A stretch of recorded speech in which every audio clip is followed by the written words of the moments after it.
Check it out. Choke no joke. Learn from mistakes. DJ S&S the great. It ain't no telling you be a first time felon. No telling when you be a first time felon. It ain't no telling you be a first time felon. No telling when you be a first time felon. Best day of my life, no sleep all night. Broke day for weeks, my cash was right. My capo tight, take our loot, unite. 23-hour shifts had to see loot like Mike. Cash lovely, yeah, Dougie.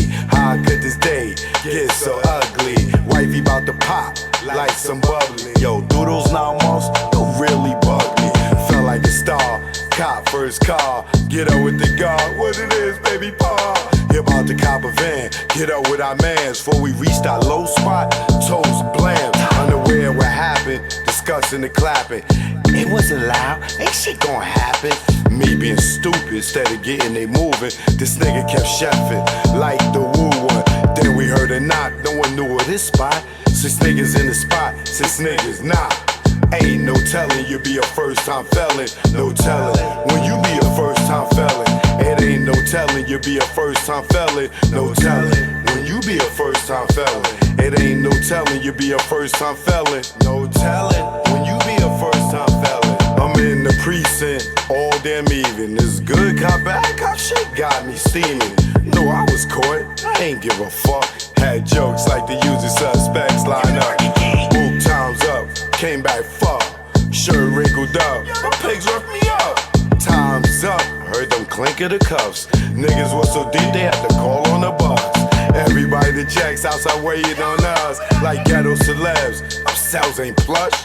5 in the book and gave a whooping. He never forget, they gotta be split. Up in the courtroom, they cause it ruckus. Everybody in the jacks waiting on us. Try to bail us out, that thought got thrown out. Bill one so high, I couldn't bear half a nigga out. Copped out, that's what first fell in the bow. Back on the bus, Rikers the row. Wifey in the courtroom crying out. We love y'all with tears running in their mouth. It ain't no telling you be a first time felon. No telling when you be a first time felon. It ain't no telling you be a first time felon. No telling when you be a first time felon. Choke no joke, learn from mistakes. Keep chasing that paper, you gonna catch a case. DJ S&S the great. Choke, no joke, sticky choke, no joke. I'm in the building. Still coming in, I see y'all.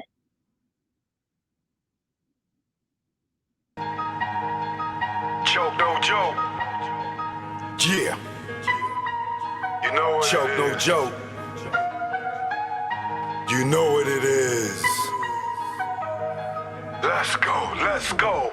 2020, rich niggas, money funny.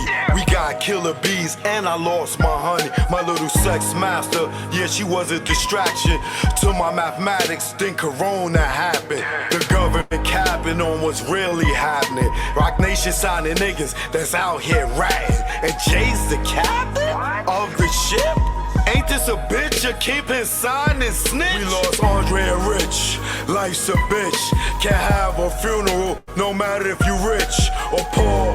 Overpopulated at morgues, funeral homes, bodies all on the floor. No food in stores, no me no more. These the last days. If you never prayed, have faith. All sort of illicit days. Yo, it's tough. When you see Puff rock a hoodie with his baby mama hanging from a cross, you lost. Damn, you told the CEO on the gram he was a handsome man. That's sexual harassment in front of millions of fans. You made Fab wanna scram like Sunday Letitia. Joseph don't leave, Mary and Jesus. Sags, self-pleasing, some sneak thievers. If we were kids, you call them flat leavers. They use you, don't need you. It's birth you, then see ya. Cross you, then be ya. Curve you and flee ya. Niggas wanna be you until they see you. They idolize you like you in the case. Nigga, you know who got punched in the face, in the A on stage, or any place. A nigga like me never retire like Mace. and don't even care if the church is the escape. Last real nigga alive amongst your face. Y'all big bad, no frosting on my face.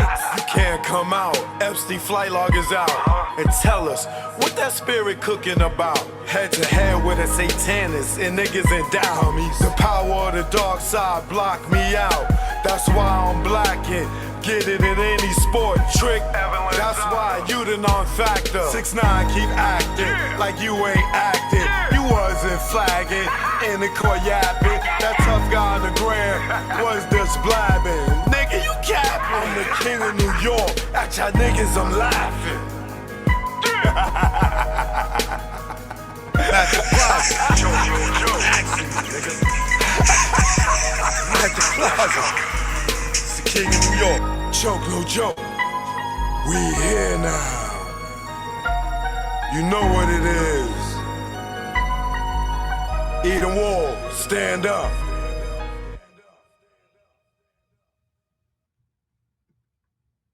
Choke, no joke. You already know. I'm in the building. Who stepped in? Kaboom. Said Fred stepped in the room. Chicow. Bruno from the Shaolin now. It be the SHITT, the shitter, in that building. As you can see, too big for skinny jeans. What's good? Okay, Tasha, what up? Silk Team. Yeah, they plotting on the boy. They plotting. Let them plot. They know. Now I think I know go on. You know, I think I know what go on. You know, be careful. You step on top on the hot stepper. And stay ready, man. Okay? Man, I want to no rump with your boy. I want to rump with you. He coming in. This show right here is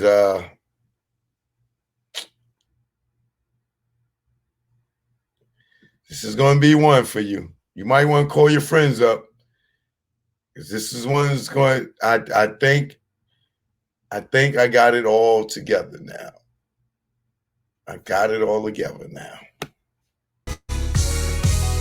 Choke, no joke. You already know. Let's go out the gray, go. Now I'm out the game. Feel good not pitching in the hood. And I really don't think I could go back to selling crack and stashing them packs in my ass. I maintain weekly money the same. And nah, I don't go through them games. Niggas testing my brain with them triple beams filled with change.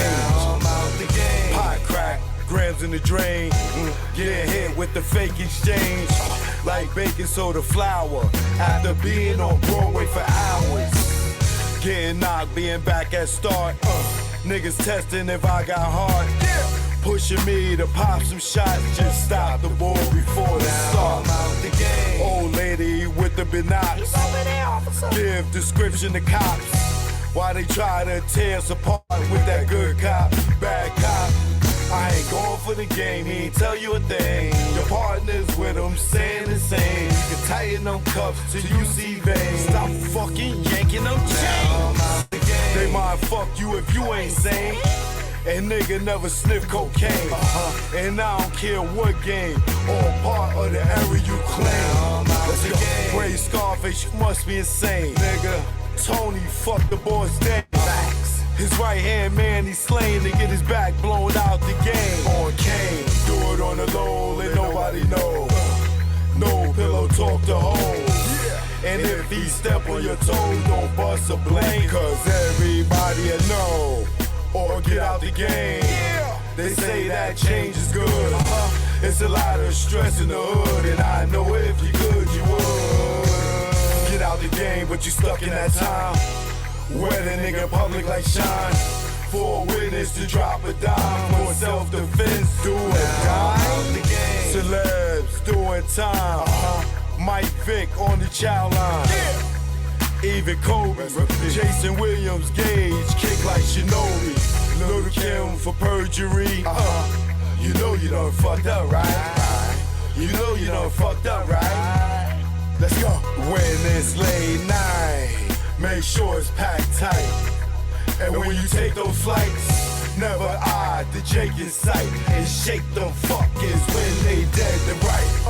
Making a fifth go rumble because of stick up trouble.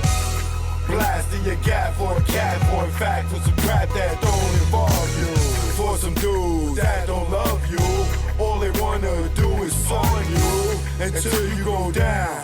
And don't do shit for you when you lock down, or even when you touch down. But they tell you to go to the pound, the same block that gave you a pound. Years in the pen, now you live it again. What mind state are you in when you backing for 10 and you was just waiting 14 to come home to relive it again? Entrapment should be a sin. The way they reel us in, parole us to a revolving door to bring us in. Game is insane. The streets will F with your brain. That's why I'm out the game. Choke, don't joke, you already know. We here. Truth be told, all day, every day, even on your birthday, even on the holiday and your anniversary.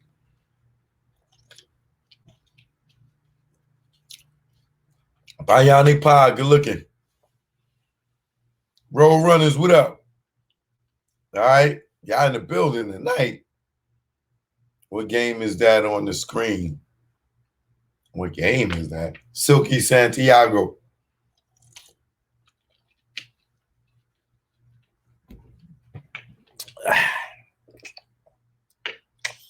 Let me stretch for a minute. For the haters, I'm going to give a good stretch for you haters. All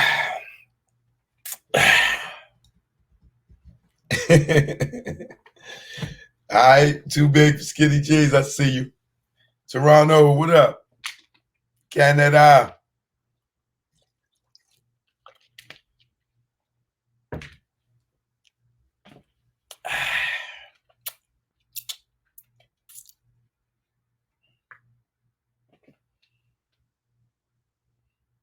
That's what's up, Road Runners. Appreciate you.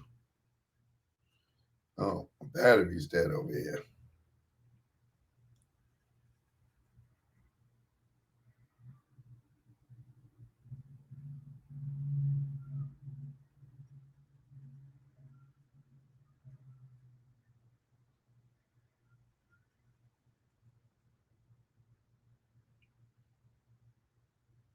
Yeah, I don't care to see Diddy. I imagine, peace, God. You see me this video of these dudes.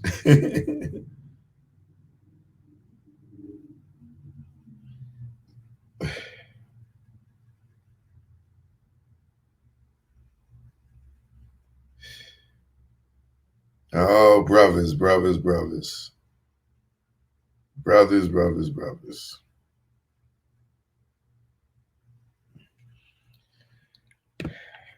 Look, brothers, I love you, man. You know, it's just business, brother. Nothing's changed, man. You can't negotiate with me when I tell you my price, man. My price is my price. I love you, and I'll always be your friend. But business is business, brother. It's non-negotiable. Stop asking.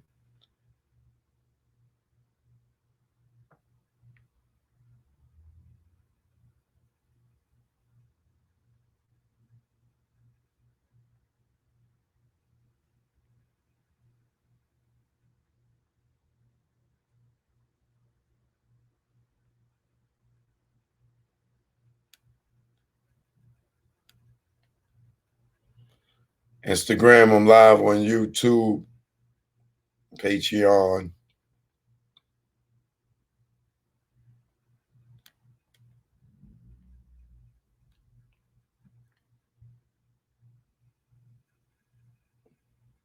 One second, y'all.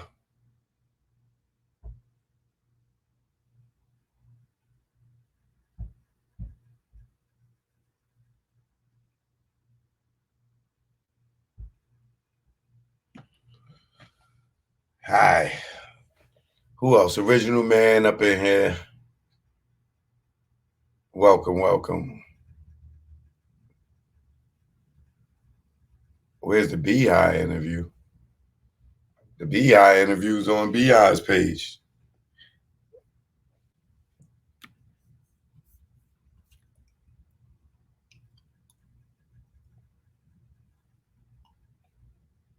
Okay, so let me give a shout out to all my people in Nashville. But I think I kind of figured out this whole how this whole gay thing is just so prominent in hip hop now, and we're looking at this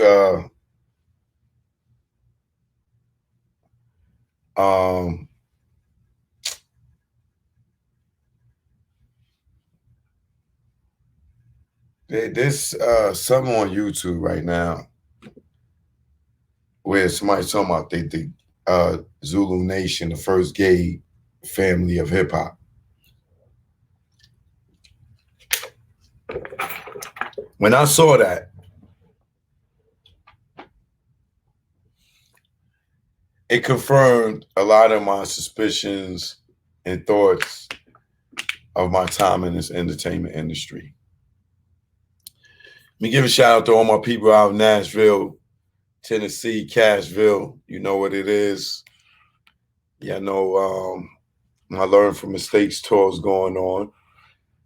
And of course, you know, I went through Nashville, Tennessee. And I got a couple of my stories. Well, I got a lot of my stories from my mouth. And but I'm really feeling Nashville a lot.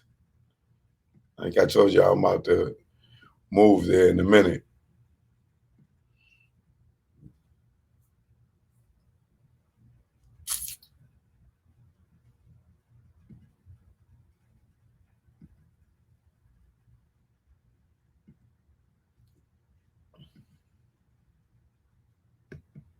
What if somebody did over there?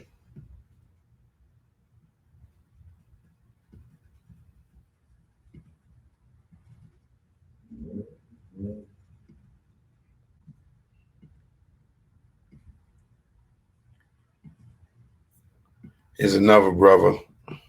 Two.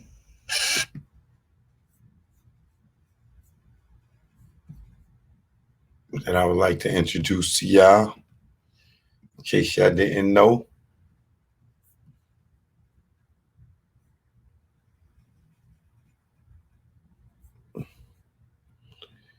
What up, Instagram? I'm live on YouTube. Come through. Come holler at us. Pull up. Pull up.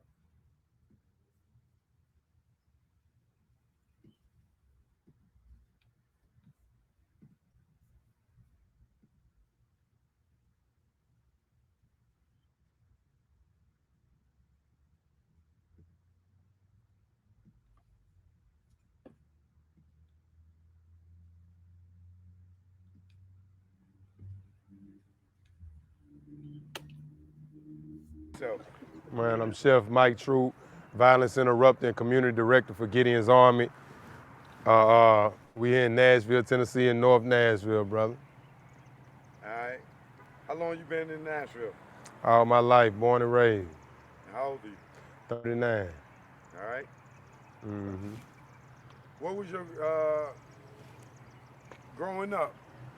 Would you say you came from a poor, middle class, or rich family? I came from the gutter. I came from the hood.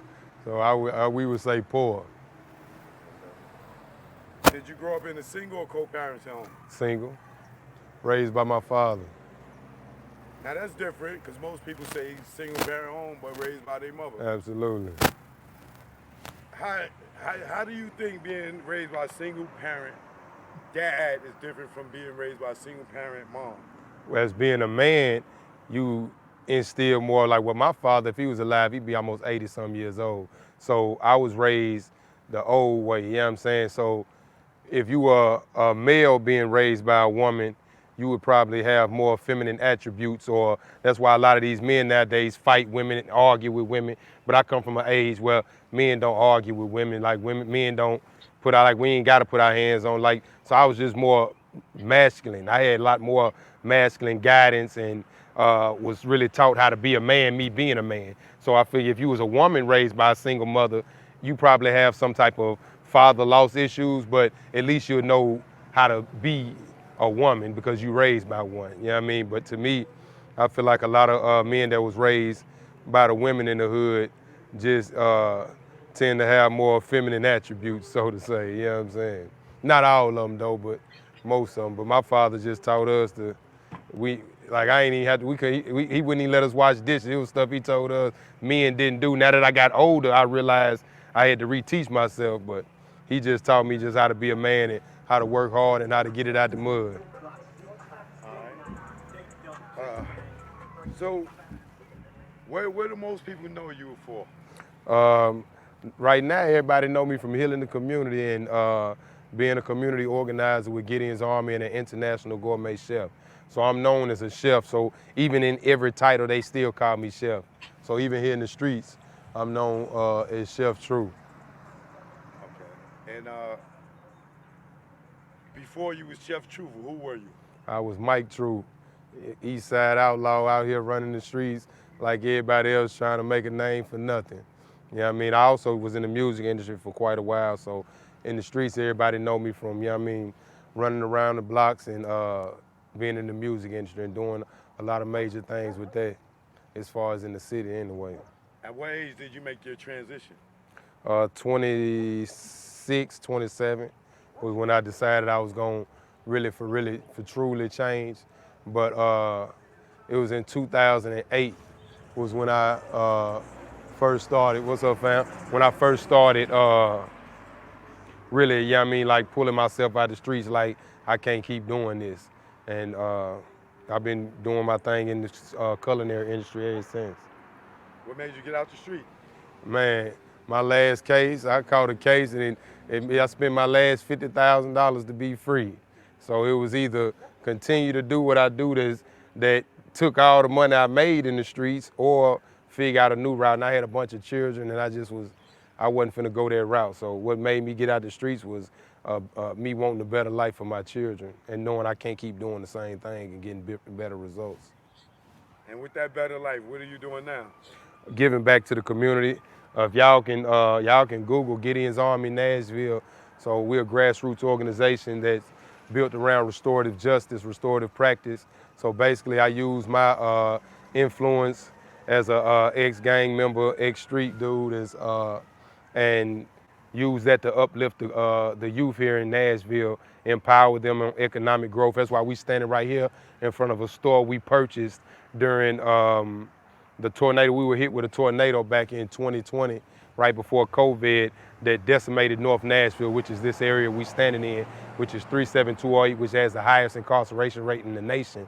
So we are the ones who, Gideon's Army did the Driving While Black report, which led to them finding out we have the highest incarceration rate in the nation. So we're research, we are economic development, we are restorative justice, restorative practice organization that builds, what's the word I'm looking for? We build programs that allow the youth to have an outlet. You know what I mean? So if you just got out of jail, LT, you met him earlier, he has the reentry program. What's up, brother? We got the violence interruption program where we make sure these young brothers ain't killing themselves, and whenever beef or interaction happens, we intervene because, you know, the police can't solve the problem. They ain't stopped crime yet, but community can. So basically what I do is use my influence to change the narrative in the community and empower us. So I don't want you to stop being a soldier. I just want you to start aiming your bullets in the right direction.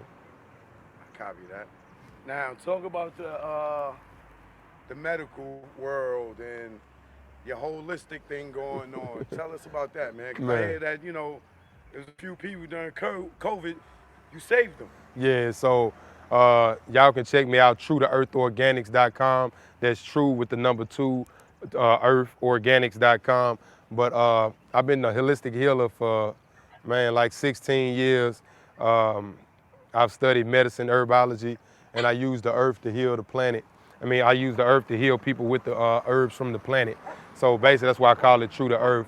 I've cured over 200 people of COVID, like not treated them, but cured them. I don't do a lot of talking about it because there's a lot of censorship around there. Like I actually had a whole website shut down that was generating a lot of money a month over me, not even me making any claim, because I make no medical claims on any of my websites, but people that I've cured came back and did reviews, and they shut my website down based off of the reviews they were giving, saying that I cured them of their ailments, or so to say. So not only COVID, but we treat high blood pressure, diabetes, hypertension, lupus, several different types of cancers.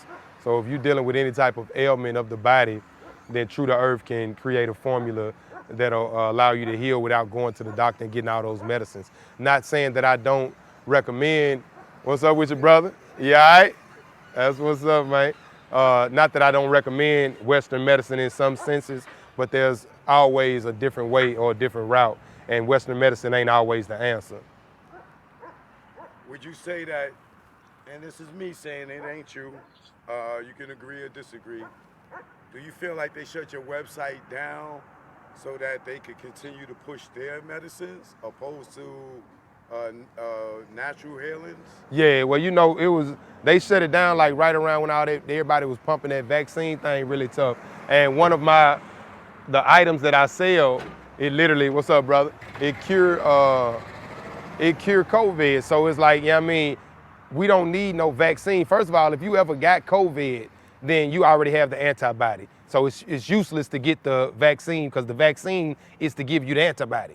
So if you already got the antibody, then you don't need it. And if you haven't got COVID, why introduce a foreign, you know what I'm saying? A foreign cell into your body? It just don't make no sense.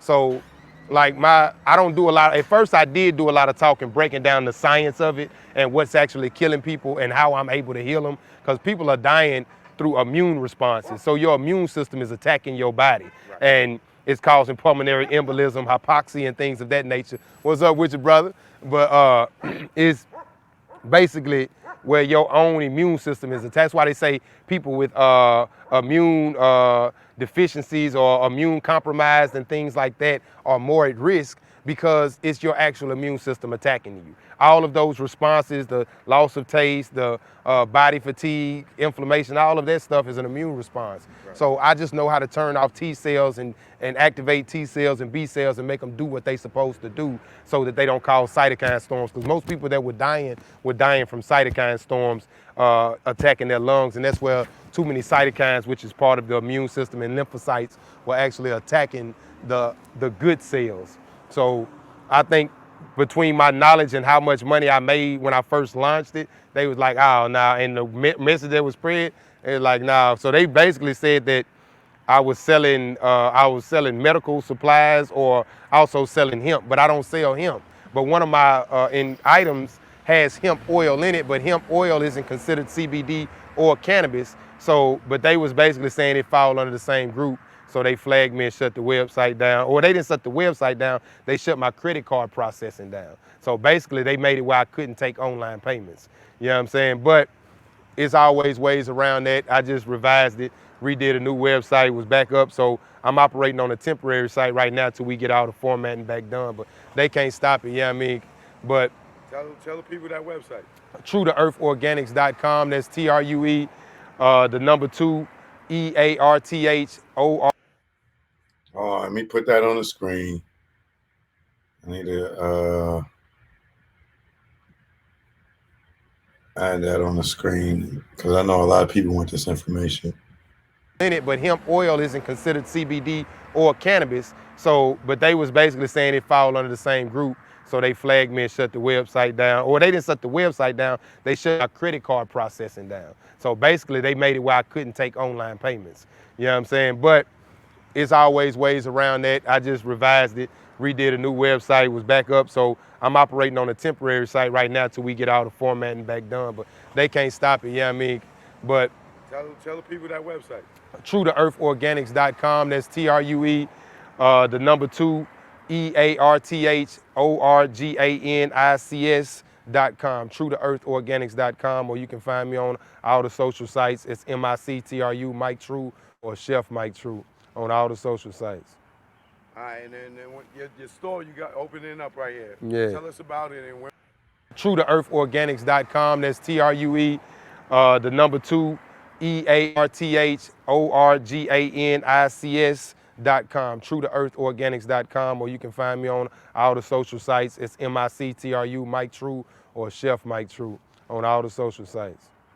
All right, and then your store you got opening up right here. Yeah. Tell us about it and when will it be opening? So this is an extension of Gideon's Army, as you see the logo on the wall right here. And this is our founder, Rashida Fatuga. And this is a mural, like Rashida Fatuga is very much alive and well, but it's all too often we don't put murals on the walls until people pass. You know what I mean? It's like we wait till they dead to give them their flowers. So one thing I wanted to do with this store is empower people while they still alive and give people their flowers while they still alive. So that's why we did this mural for Rashida Fatuga. And if you know about the 42 principles of Mayat, we base our healing practices off the 42 principles of Mayat. And what that does is incorporate truth and balance into healing rather than law and order. Because like I said, police don't heal nothing. Police, right, in this day and time, they do more damage than they do support. So Gideon's Army supports the community. We create programs to empower the community, and this store is one of those things that transpired from the work that we do. Like I was saying, at first we had a big tornado came through here, and this store was owned by a foreigner. And the guy that lives next door where you parked your car at, the guy that lives right there was, they had showers here and food trucks that we had sent up here to feed all the people because all the lights had been out for weeks. So this store had been closed. The insurance told him that he needed to open. They're not going to cover his loss no more since the lights came back on. But we had people over here.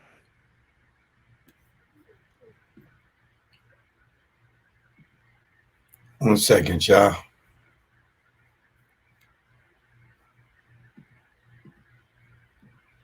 Shout out to Chef Mike True. You know how we do.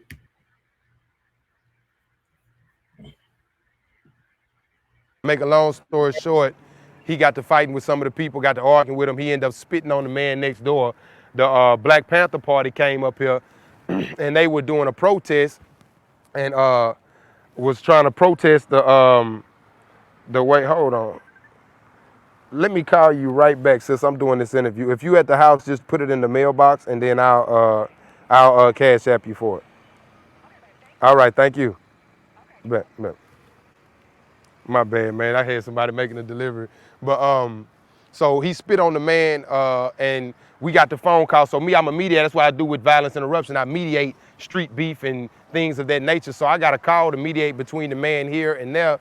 Make a long story short, during the mediation, I found out they had previous rivalry, and he said something like, "I'll sell you the store if you want it." You know what I'm saying? Like trying to be smart and say that. And I was like, all right, I'm gonna hold you to that, not knowing I had already contacted the realtor because I fight dirty. Like I ain't trying to protest and stand in front of your building and be like, no man, no, you can't sell nothing, fuck all that. So if you gonna kill something, cut their head off. Cause if you cut a man's legs off, he'll still roll to the bag. You see what I'm saying? So just us shutting him down ain't gonna guarantee it's gonna cut his money off. So I automatically contact the person, see what they was wanting for it. It was for sale. So I had told Rashida, and I didn't think nothing else about it. Next thing you know, she called me and was like, we're gonna go on and buy the store. So make a long story short, we bought the store in 2020. We about to open up here next month, and I'm opening up a vegan restaurant, apothecary, which sells the herbal products that I make, and it's gonna also be a discount tobacco store. So it's gonna have all the stuff this community needs, because this is like kind of a community desert. There ain't no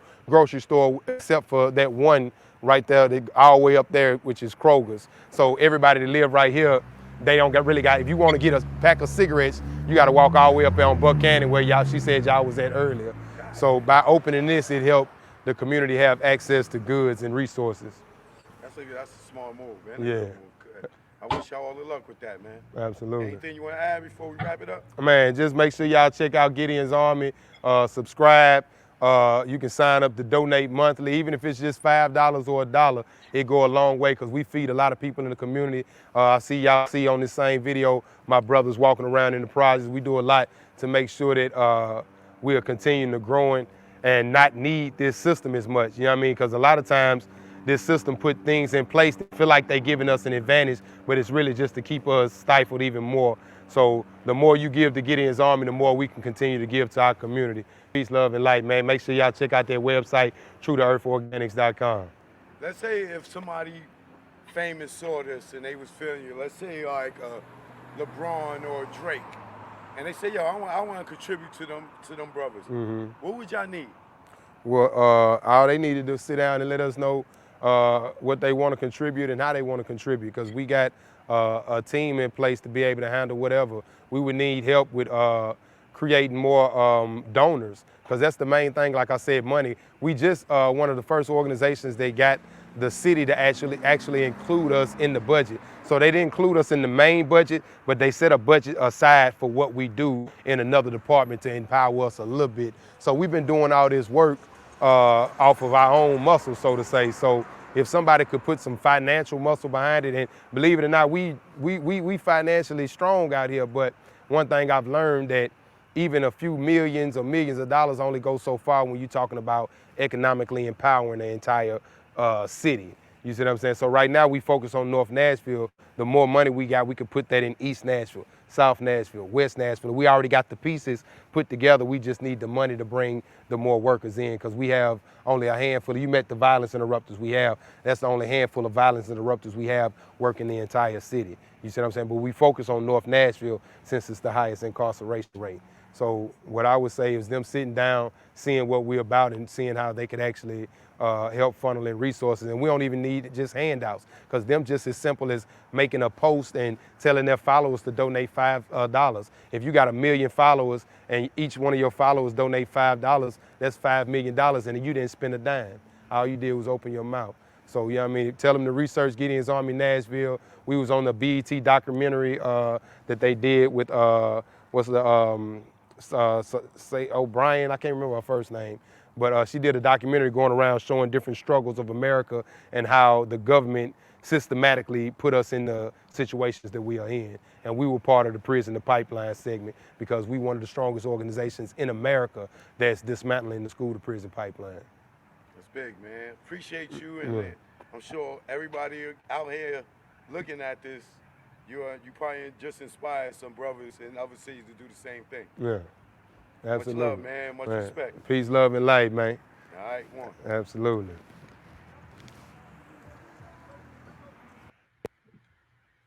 Choke no joke. Shout out to my man, Chef Mike True. Very positive brother. I tell you, these brothers in Nashville, they built a little different, man. Instead of protesting your store, they're going to buy it.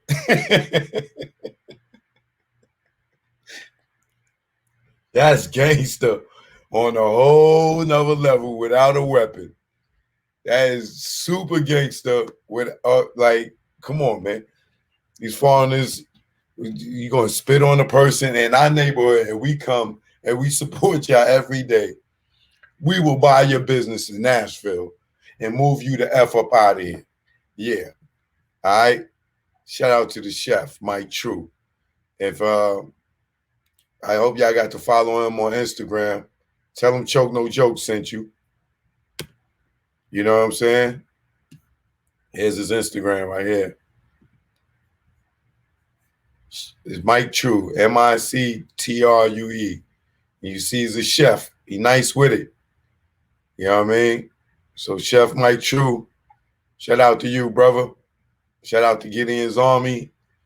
You see he out here in the streets, and he out here in his kitchen with and making these sweets. Shout out to my bro right there, man. Choke no joke, you already know, man. Ah, man. It's a beautiful thing, baby. It's a beautiful thing. It's a beautiful thing. Choke no joke. You know what it is. Learn from mistakes out right now on all platforms. This one right here is for the mixtape. Let's go. Yo, nah, I ain't do this for clout. I'm just a real nigga trying to figure you out. How you don't put blood in this Judas mouth? Talking Japanese wine like you fanning out. Blushing at this bitch that disrespects your kid and her earth. Carmen, I know that it hurt. You said Pac left us. With rappers that wink at other rappers in the studio, which made me think, yo, what he got on you? And homie and B, cause at Westfield Hall, he didn't stream one link. Yo, that's lying for punishment. I'm sick and I'm done with it. If it was part of your plan, nah, part of my word on it. I'm just your fan. With little celebrity, some say it's just the hate in me. Nah, I'm cut from a cloth. You don't brush shit off. Well, the penthouse of law, gotta have a ceiling. Only forgive hoes with sexual healing. And that thought right now is not appealing. With these chicks, with the dicks like Little Nas.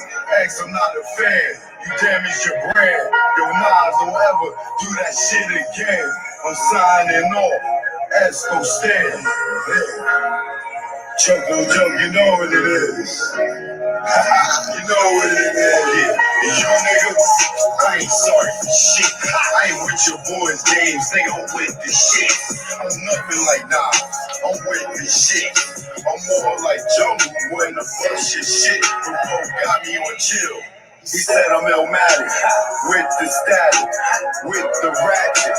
Let's go to Brooklyn, cause he gotta have it. School days, would've called you faggot and smoked you like a Spike Lee joint. Yo, the greatest of all timers, I hate with all timers. Buster, nigga, your mic with the shine. Knockout, yeah, one-liner, give you a reason to be a one-item without a reasonable doubt. You been a liar, you headache game, Jazzo inspired, Great Dame and Chris, they ran a liar through the rock and the fire. Damn, you cold, build the nation, but brought back home. How you in LA when Cube is home? How you be in LA when Nip is gone? Mr. Smith, yeah, I'm nice with the gift. Two, the double tundras got those two. Your wisdom, knowledge, that I'm king too. I'm sorry I met the other side of you. That's the gift and the curse of Christ from birth. From the hearse to the dirt, fake niggas claim hurt. So I stay on my bullshit like I'm dirt. And never shy, let my feelings fly. Cause we all die. Like y'all been, nigga, I'm here. Only shit I have, and the truth not be told. We all get old. This joke, no joke. Y'all already know. Let's go. Joke, no joke. You already know. Learn from the states out right now on platforms. You already know. You already know. Now, once again, shout out to my man, Chef Mike True. Choke no joke, truth be told, all day, every day. If you thought the show was over, it just started. Because I ain't even get into what I'm about to get into. Okay? So, if you thought it was over, sorry. What up, Instagram? Yeah, I'm back. I ain't going nowhere, you know. Low-key making some shrimp. Was low-key making some shrimp. So this is why I've been playing the music and things like that before I really got into it. I'm hungry. I'm sorry.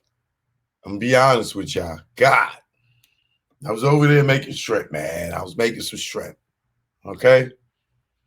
And one day me and Big G ain't gonna have this cook-off, but y'all got to know that I'm nice in the kitchen. Chef Mike True, I might have to hit you up and get a couple of your recipes and share a couple of recipes.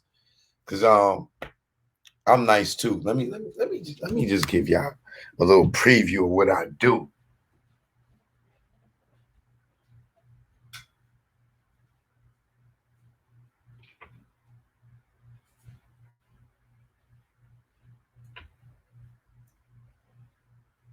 I don't want nobody mouth watering.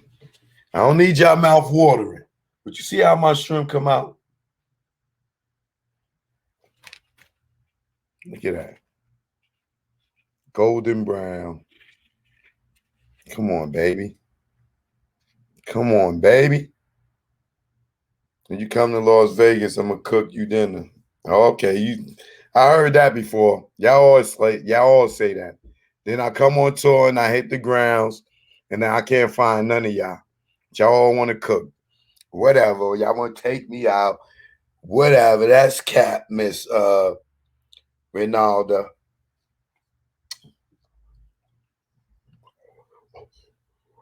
Who hot? What the hell?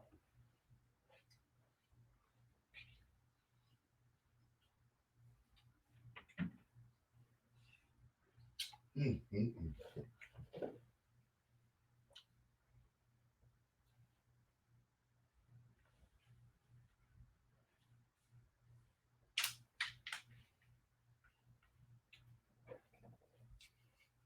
Burn my goddamn mouth.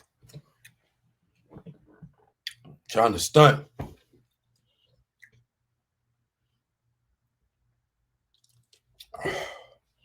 Won't do that again. Fresh out the grease. Whoa. But it was tasty.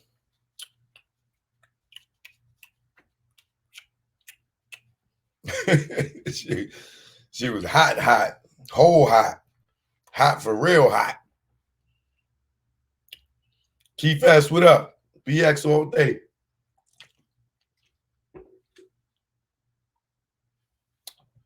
Oh, Lolly, I get busy in the kitchen, baby girl. I'll come through. Chef it up for you. Let me know. I'll come through. And then y'all ladies need me in your kitchen because you can't cook. Be honest with yourself. You just got to be honest with yourself. You know, Ball and Franks ain't cooking, ladies.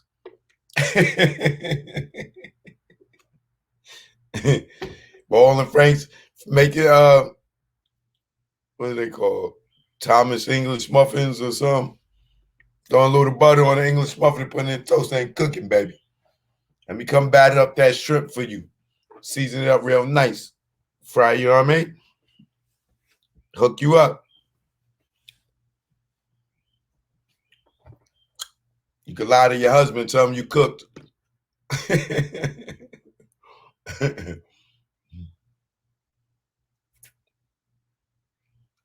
Yeah, so somebody said cooking Captain Crunch.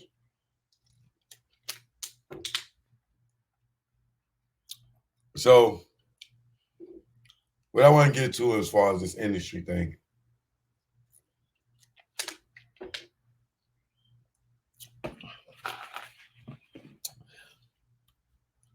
For years, we've been hearing about this whole gay mafia, the gay boule, the Illuminati, whatever you want to call it. To me, Illuminati is a blanket name for all secret societies. Well, it's Skull and Bones. I don't care if you're AKA, you're a Delta, you're a Sigma, you're a Kappa, you're a Q. You're all down with secret societies. You all are down with a group that you cannot reveal your secrets. Am I wrong or am I wrong?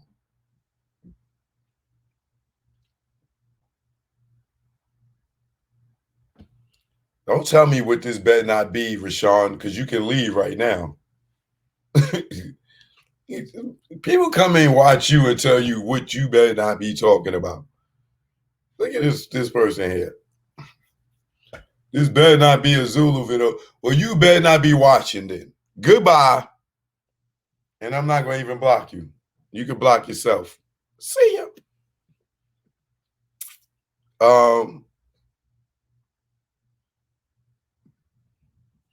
Now I see this thing once I said, I didn't watch it. It's like a whole bunch of parts of this thing. Like it's like way too super long to sit down and try to watch the whole thing. But basically what they're saying is Zulu Nation could be or allegedly is the first gay hip hop family. Now, for years and years and years, up into to now, with this little chick with the pee-pee, who, you know, doing videos with dudes in jail and kissing on award stages, everything. Little chick with the pee-pee, X. That's what we're gonna call him. He's really a transsexual because he wears wigs. And they say, according to like Mr. C, that if you wear a wig, then that would make you a transsexual. So the fact that he wears a lace front wig will make him a transsexual. All right. So, but up until this day, where it was a point where dudes like Nelly had tip drill video, he gets banned for just swiping a credit card through a girl crack her butt. But now we can have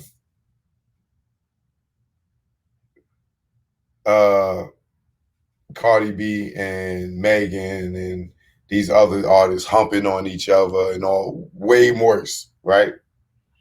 We even got a dude that could do a video in jail with a bunch of dudes. I didn't see the video, but this is what I'm hearing. Again, I'd have no desire to see it. But that's something that the networks wouldn't allow to air, you know, award shows. They wouldn't have done that. But now clearly they are forcing this agenda on us. The reason they forcing this agenda on us, because everybody that's already in the industry that has made it has already been down with this, and they're just trying to make it to where we all can see it and accept it, and they put laws in place to where you can't use certain words, you know, like faggot and other words that will be considered a hate crime or insensitive, but you can say nigga, nigga, nigga, nigga, nigga, nigga all day. You say faggot, oh, y'all right now, y'all probably cringing, oh, Choke said faggot.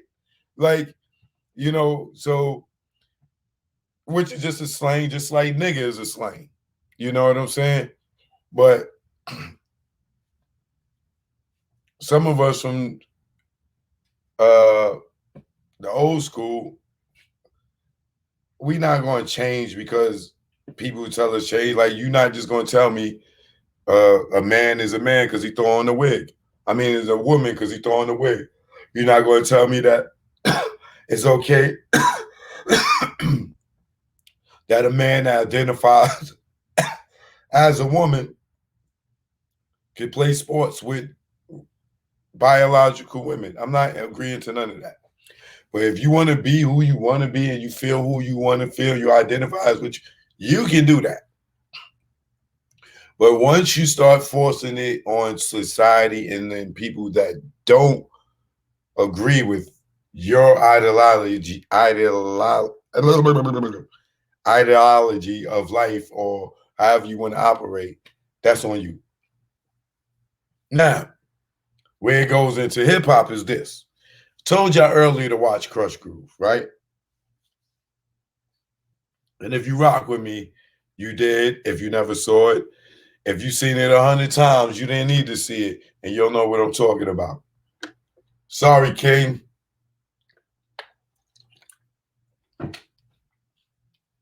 Right? So,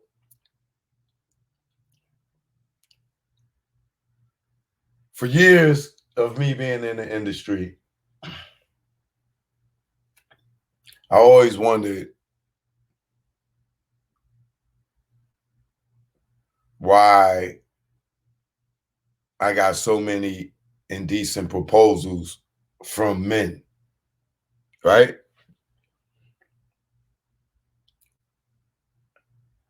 At this age, I done figured it out. Now, where did this start?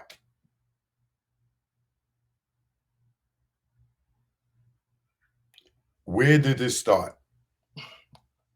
Now, when you go back and you look at, when you go and look at this stuff that's coming out right now, like this Zulu Nation, the first gay family.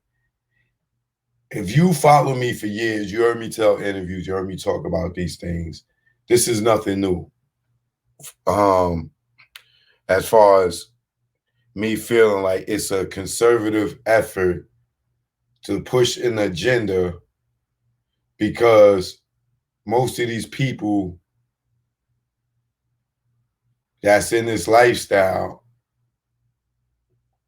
are living a lie, or not being who they are in private, who they present to us in public, right? So when you go to, how does it start? How did it get to the point today where we got little PP X, little chick PP X able to blatantly do the type of stuff on stage that C. Dolores Tucker, Bob Dole criticizes just for the lyrics, of gangster music.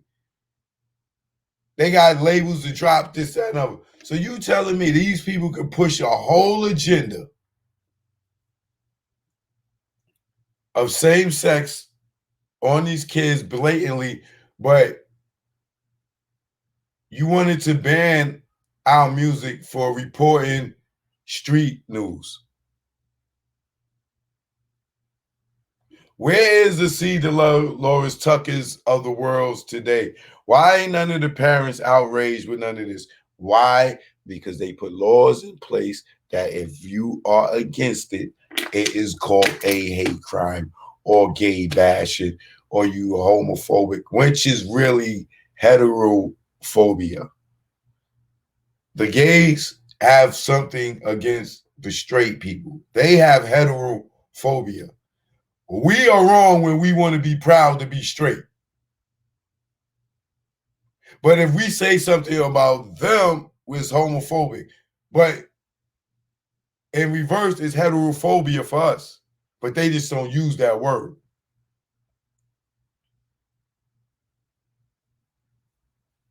Right? And with these laws they didn't put in place, they should have put in that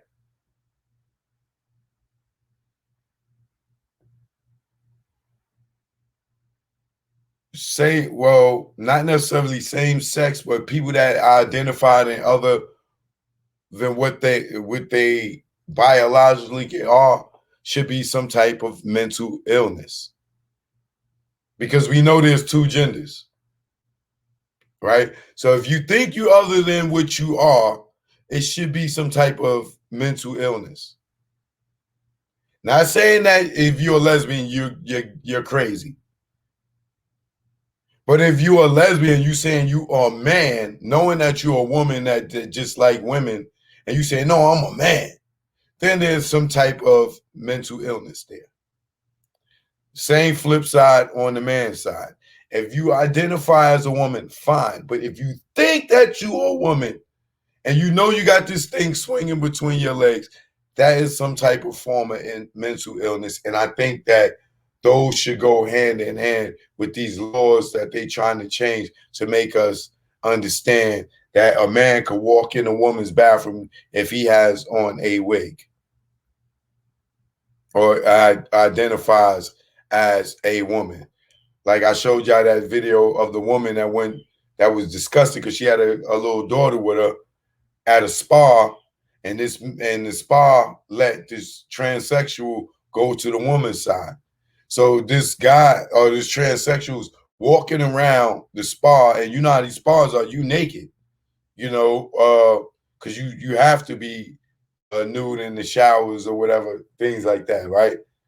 So this little girl is traumatized because it's nothing but titties and coochie walking around, And then she's looking at this woman that got a penis swinging.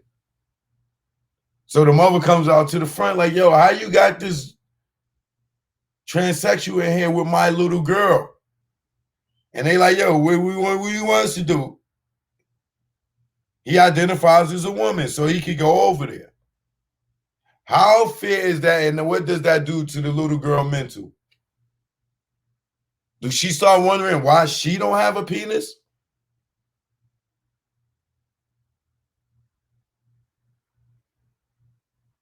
But this ain't why I'm getting into all that. I'm just showing you that that's how far this hidden agenda then came to the forefront, and it is now like bam, after Obama put everything in place, and now with Biden continuing where Obama finished, they the same team. Now men could play sports with women, go in the bathroom with women. This was all your black president that y'all love so much. He ushered in this whole agenda, and his people is putting the icing on the cake. But y'all love Obama and don't see how this affects you. And this is no disrespect to the gay community, because, yeah, we want y'all to have rights. Of course, y'all should have rights. Y'all have more rights than black people right now. You and the Asians got more rights than black people right now. You know, so kudos and congratulations to y'all. We happy for y'all. But it still has to be some type of form of mental illness, because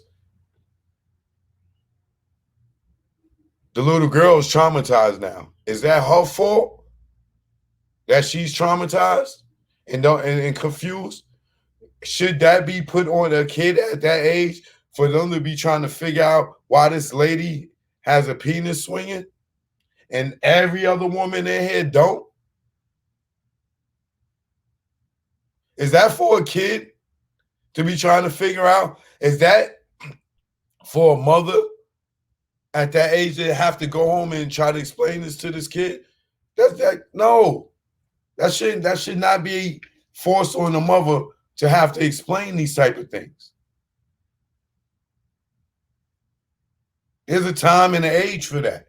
But now society is making it to where you got to talk to your kids about this, because they'll be sitting down, two little boys will be sitting down watching a cartoon and two boys kissing, then they'll turn around and start kissing just because they watching it.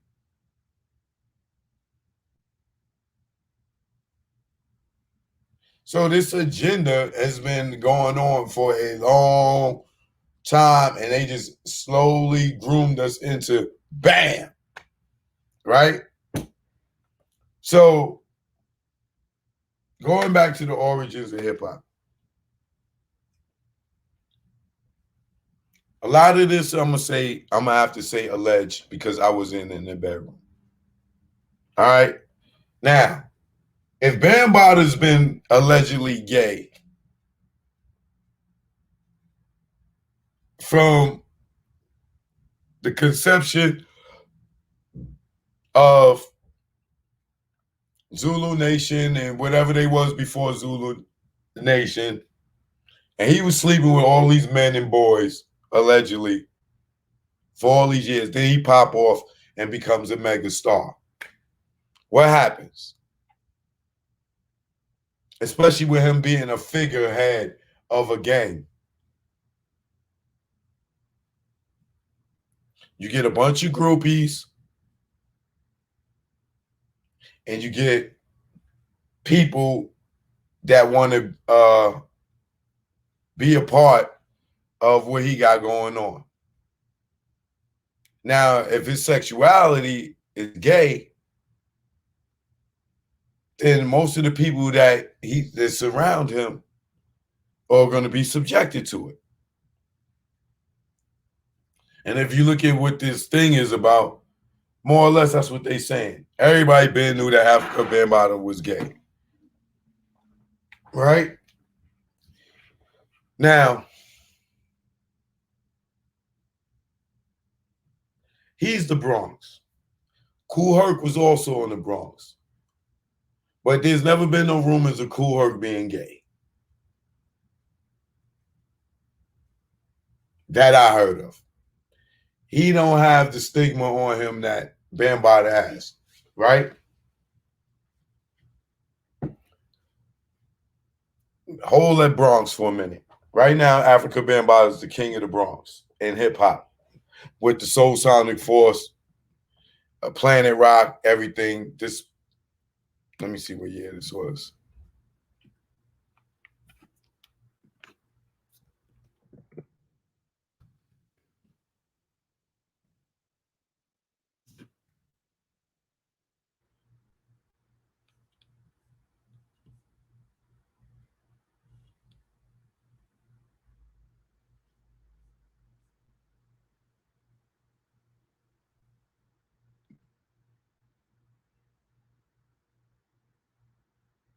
$1982. So 1982, that's 3 years after Rapper's Delight. And Rapper's Delight takes off. Here comes Planet Rock afterwards. And then hip hop is through the roof, right? Now, in 82, you got Planet Rock. I told you Def Jam started in 84. So 84, 82, 84, and Uptown Records 86. 82, 84, 86. 82, Planet Rock, Africa Bambaataa. 84, Russell Simmons, Rick Rubin, Def Jam.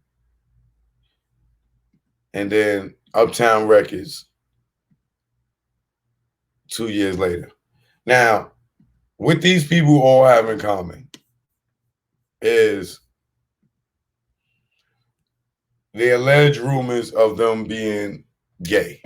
Russell Simmons, Africa Bambaataa, Andre Harrell. When Planet Rock is popping off, these guys are all hanging together at the Roxy, right? Now, if you watch the movie Crush Groove, and I'm bringing Tyrone Williams, Cold Chillin' a few years, into this story later, because that's the Juice Crew or whatever, right? So now, if you got Africa Bambaataa, he's now a pop star. And then you got Russell Simmons, who's over here starting Def Jam. And all these dudes is hanging out at the Roxy back then. Now, y'all remember Crush Groove, Russell Simmons and Rick Rubin started Def Jam. And they NYU dorm, and they was roommates. Now, it's alleged that those two, when they were roommates, was lovers. So in the movie Crush Groove, when you watching Russell and Rick Rubin, allegedly rumors to say that they was lovers. Then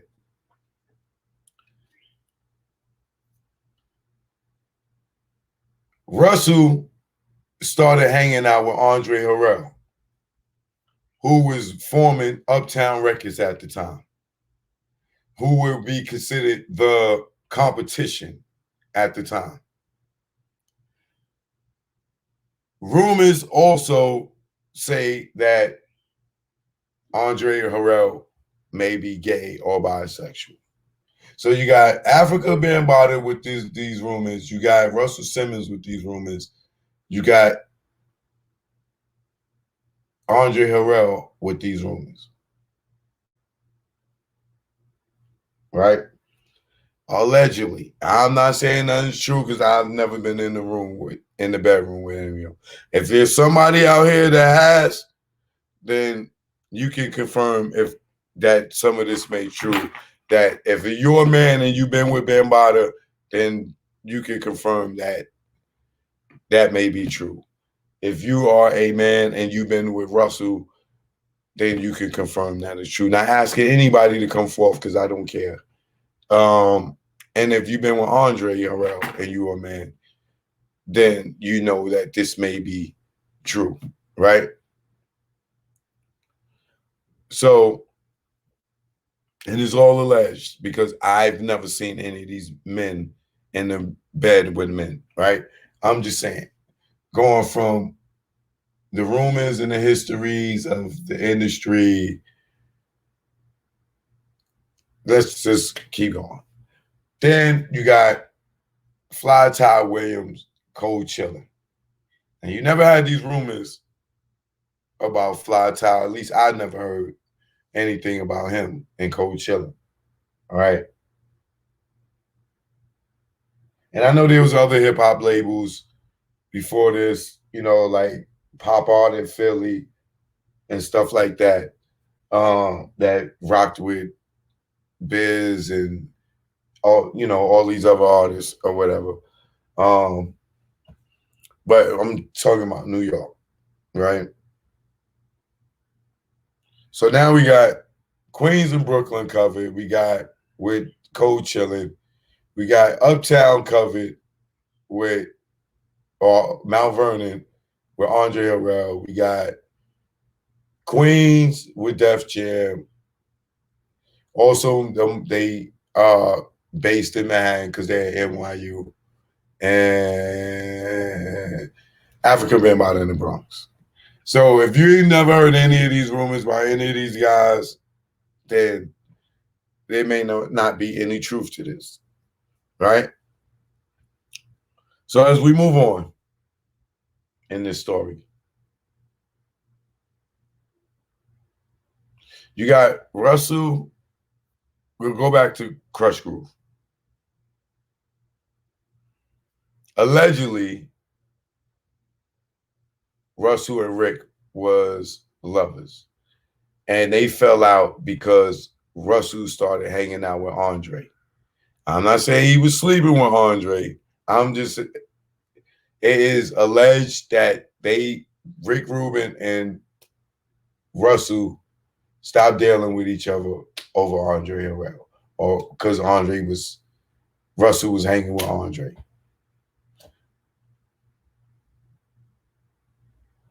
In the movie Crush Groove,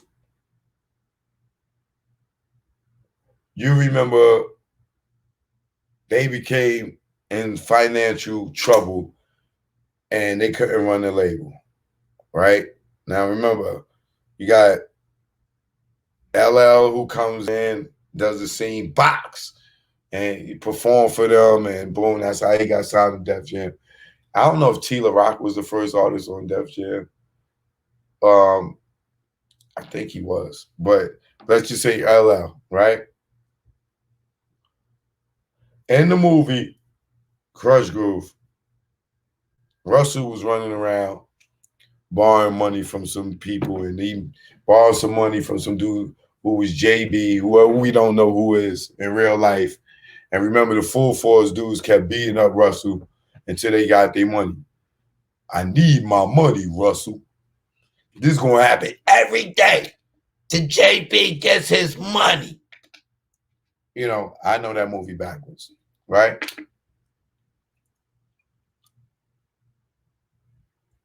Crush Groove is based on the true story. It's loosely based on Russell Simmons' life, right?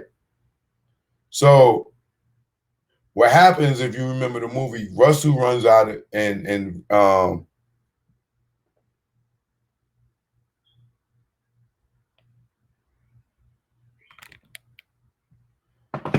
Russell and Rick run out of money. And they running around. They get funded, and then you see at the end of Crush Groove, they got money now. They done signed LL. They done signed a couple of acts. They popping. Well, the money that they got came from Lyor Cohen's father. Russell ran out of money. Was dealing with Lyor because Lyor started managing Run DMC when Russell was on his drug binge, or allegedly, and after Lyor did the Houdini, the Run DMC concert, who was Pop at the time with Aerosmith who was doing rock shows.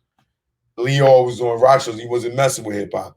He saw hip hop was popping, booked Run DMC, and it popped because Run DMC was pop. He tried to continue with Houdini, caught a brick. He was hip hop. You know what I'm saying?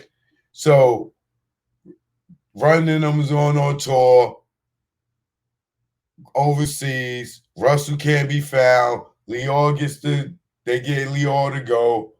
Leo gets to build a relationship with them. Boom, boom, boom, boom, boom. Russell runs out of money.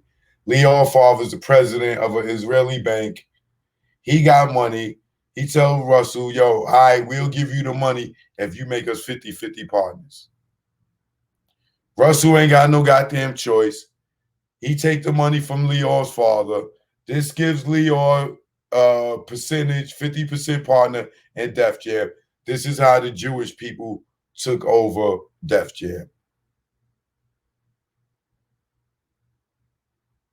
They already had a Jewish partner with Rick Rubin, but this is where their funding came from. And then this is how Leo becomes so intricate in hip hop. Now there's rumors about him too. I can't confirm any of these rumors, but I've heard him too. And I've heard more about him more recently, which makes a lot more sense to me because I just thought that he was just a powerful white guy. I didn't know that he may be down with the shits too. And allegedly he is. So they old cult crew. And then I don't know why I didn't think that if he's hanging with Russell, just because he's white, that he might not be down with Andre and what everybody else is doing because he's white. Stupid me. You know what I'm saying? Just thinking that he's the money guy, which go, right? Allegedly. So I'm sure there are people that tell you that they know these things about these people, right? So boom. This is where I think the whole gay boule, mafia, whatever, Illuminati, whatever you want to call it, is formed. Hip hop pops. Africa Bambaataa is at the top. Def Jam pops 2 years later. LL Cool J, this, that, and the other, they take off. 2 years later, Andre Harrell pops off with Uptown Records. Heavy D, Mary J. Blige, Finesse Sequence, Jodeci, this, that, and the other. Cold Chillin' pops off. Juice Crew, Big Daddy Kane, Marley Marv, Cool G Rap.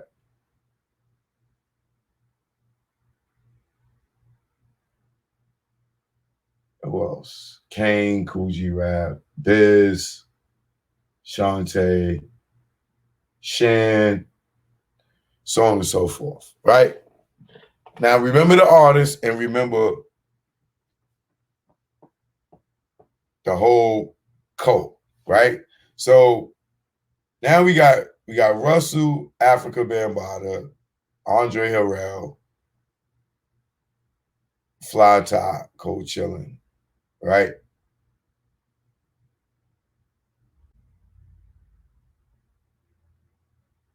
Hip hop blows up. Now you start getting into the millions. Now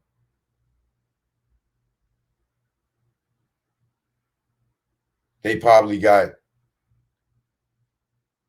so much money that now with them over there doing coke and all this other stuff, allegedly, the secret gay parties, this, that, and other, they already doing the gay stuff already, allegedly. But now you bring in the street niggas into the fold. The street niggas ain't with the eccentric stuff that Bambaataa and them niggas got going on over there.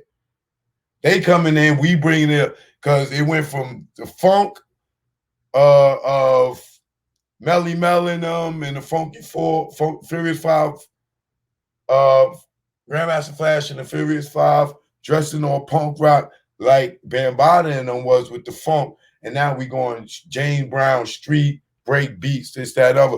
So all that shit with niggas wearing boots and and dressing all weird and everything.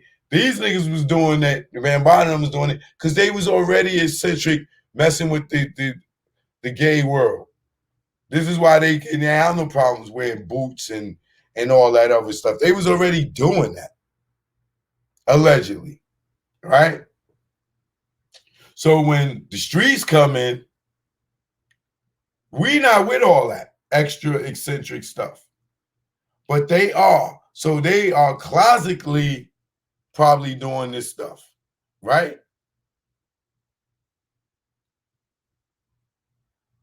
Where the dudes, the normal dudes, the regular street dudes ain't with it, right? So now it gets to the point where everyone's getting successful. Everyone's going platinum, gold. Hip hop's taking off. Now we get into these elite clubs and these big stars want to meet these rappers that's becoming stars. And they doing, they got to be around the weird shit. And that's when the proposals start coming in, I believe. Yo, you want to go to the next level? You got to do this. You ain't really got to do it. But they telling you, you can get this, you can get that, you can get this, you can get that, right? But then when they start showing it to us, niggas start lining up, right? I'm willing to bet a lot of artists, and I don't want to say no artists because there's a lot of artists that was on these labels that there's artists that came up in Def Jam that have been rumored to be secretly gay. When you go to Uptown, there's always been the rumor of Andre Harrell and Puff. And then there's Puff leaving and needing to get to the next level. And then there's always the rumors of him having to sleep with Clive Davis, right? And this is all alleged.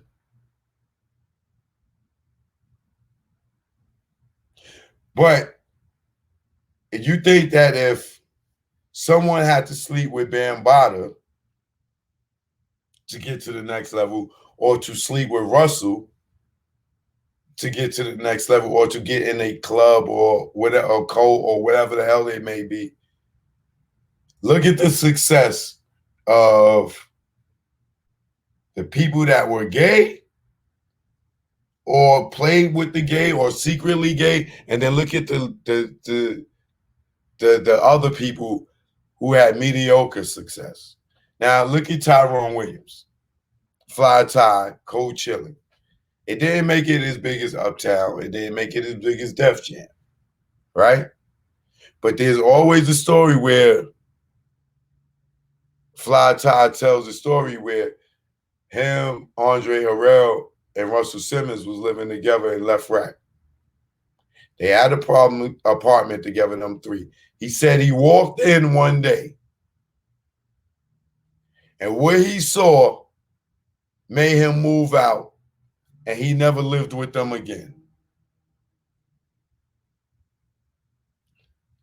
What happened to Cold Chillin' and Fly Ty? Why didn't he make it as big as Def Jam and Uptown Records? Let's move on. Cold Chillin' had MC Shan. MC Shan said he was offered to be the Fresh Prince of Bel-Air.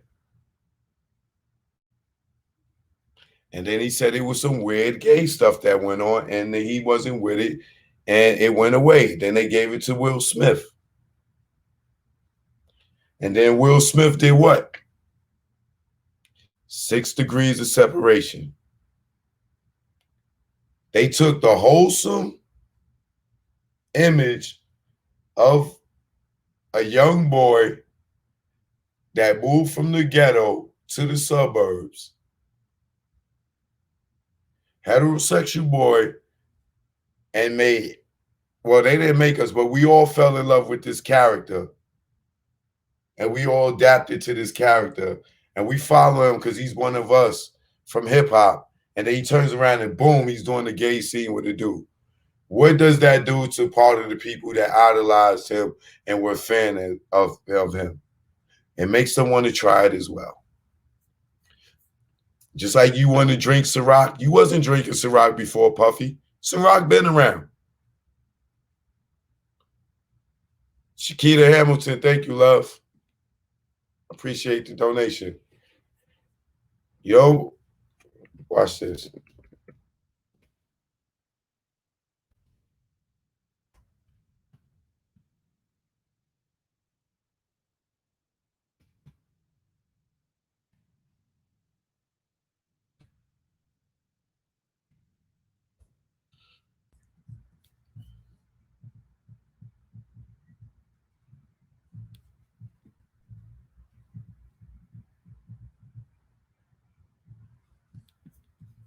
Look at this, y'all.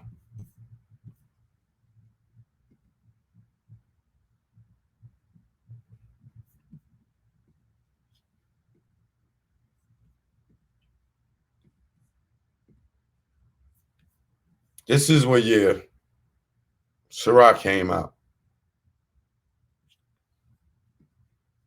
Y'all see that? Puff don't own Ciroc. He's just the mascot. Puff didn't get Ciroc into his hands into 97. This thing was 4 years old before Puff got his hands on it.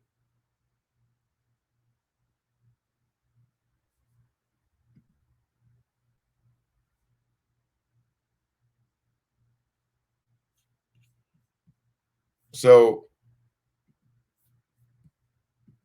I say that to say that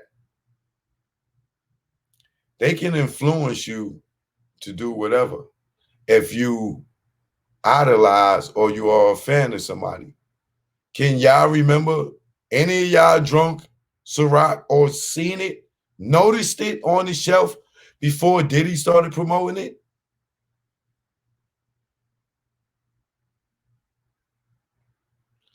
I know Smirnoff was there. I know Hennessy was there. I know Belvedere Grey Goose was there. Moet was there. Can you tell me you knew that Ciroc was on the shelf in 2003 before 2007 when Puff started endorsing it? It was there. It was there. So when you got somebody that's a brand and they do it, you influence the audience to do it. Same thing with Queen Latifah. How many years, how many of y'all ever heard Queen Latifah say she was a lesbian? I'll wait.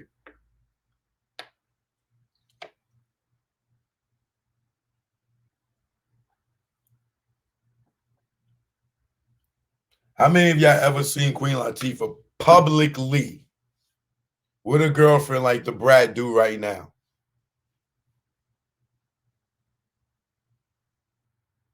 I'll wait.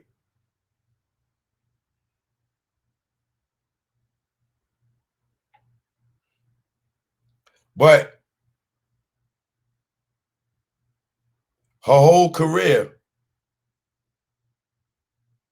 she's been to her audience a heterosexual woman. But when it was time for her to go to the next level, she played what?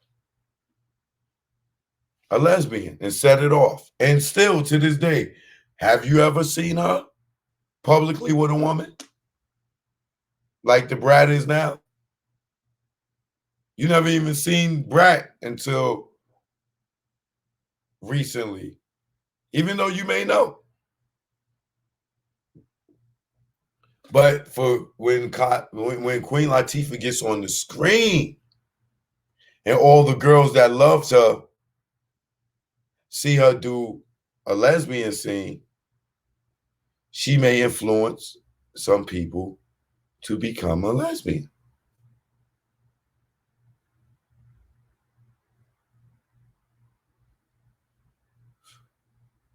Did Jay-Z make niggas stop wearing jerseys and told people to wear button-ups?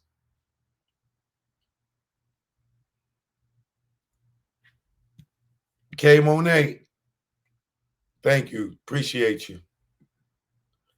Right? Did Jay-Z tell everybody, yo, dead the jerseys, wear button-ups? Was button-ups in the stores before Jay-Z said that?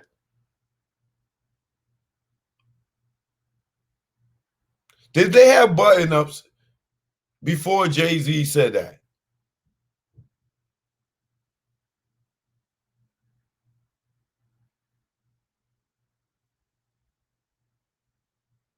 Thank you. So when they see you have influence, they will come and holler at you because they know they can make other people do things that they want you to do.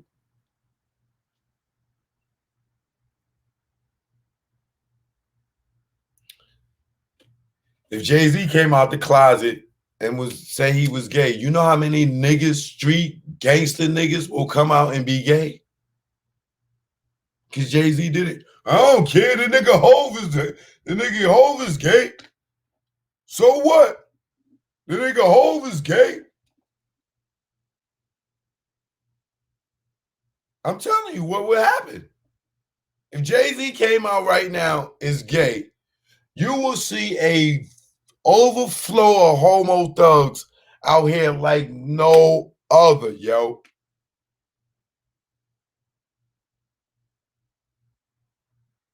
I'll put my life on that one. If Jay-Z came out as gay, I'm telling you, every nigga that is at that Rock Nation brunch will be like, yo, I'm gay too. Where do I sign up? And that nigga started passing out chains with penises on it. Niggas is rocking it. You don't know about that, Rob? You don't know about these jigaboos then. I'm telling you. If Jay-Z came out gay right now, even Puff, if Puff just came out right now and said, yo, I'm gay. I don't care. I'm gay. I'm guaranteeing you there's going to be a lot of niggas in hip-hop that's going to say, all right, yeah, nigga, me too. I'm telling you. I'm telling you.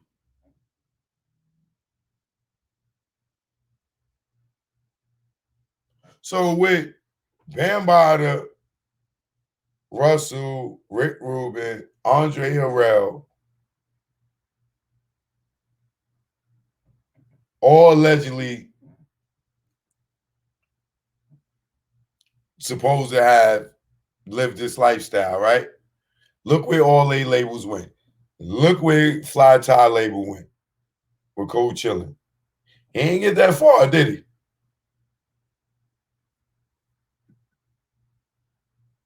Maybe NYC, but they don't have no pull in the South. Who don't have no pull in the South?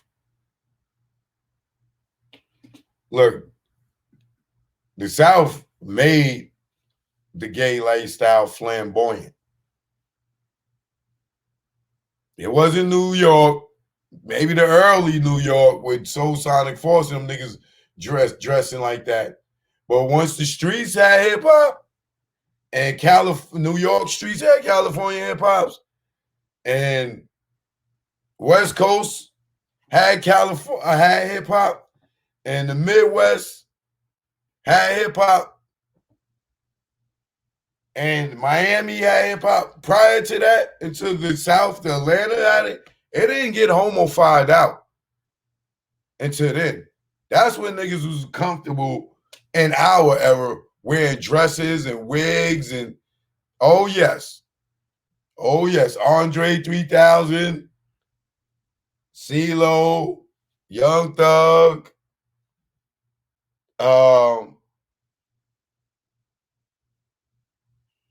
they made it more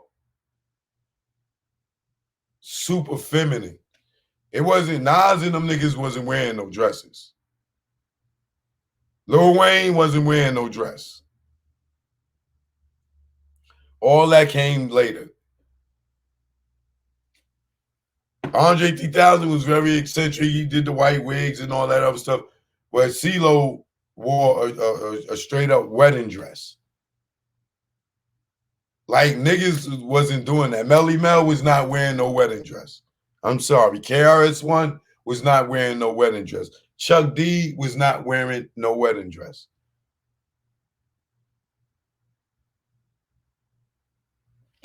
The X-Clan was not wearing no wedding dress.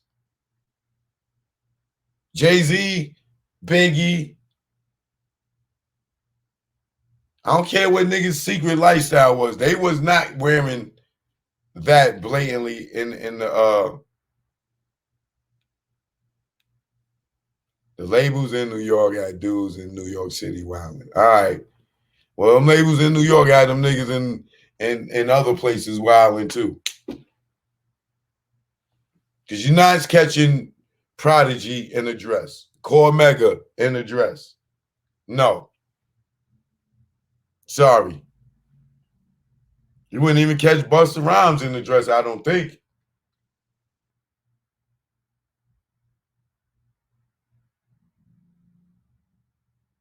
You're not catching Birdman in the dress. Certain niggas just ain't doing certain things, yo. Imagine Rakim wearing a dress and still want to be hard. Yeah, it's the R, nigga. Yeah, nigga, it's the R. Yo, fix my slip, nigga.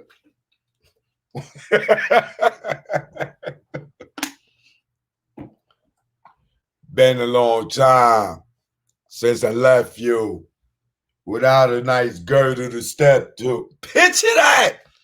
No. DMX either.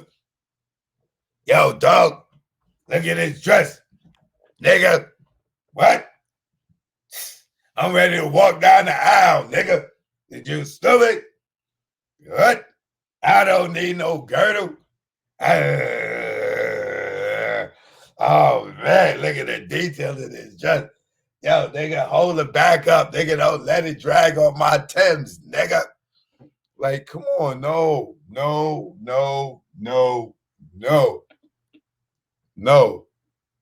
Sorry. I'm sorry. Now, maybe like homeboy in Chicago, like that Sonic Rock Nation. What was this nigga name? Let me show you a picture.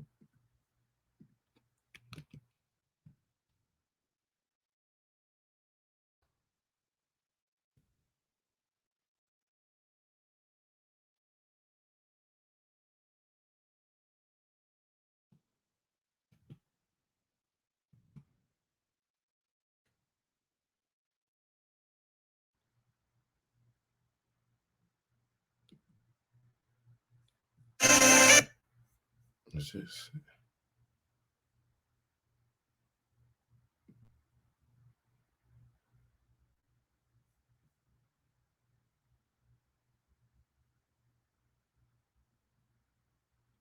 No, that ain't it. Oh.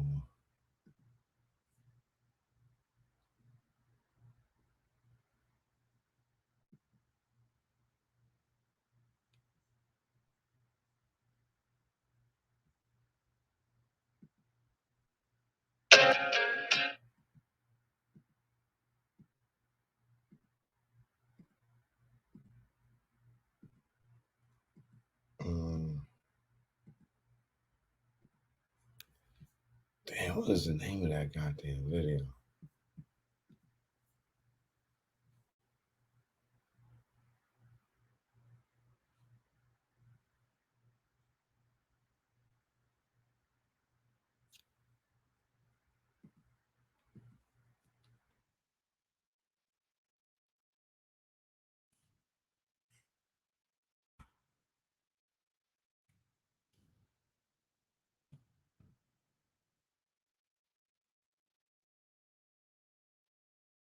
Oh. This dude here. Rock Nation cat.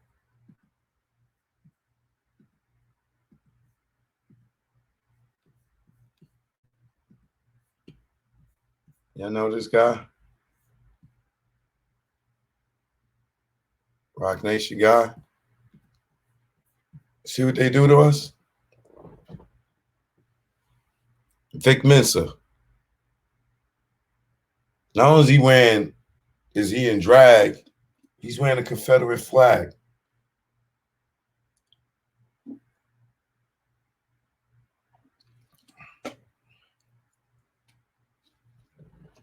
This is what they do to us.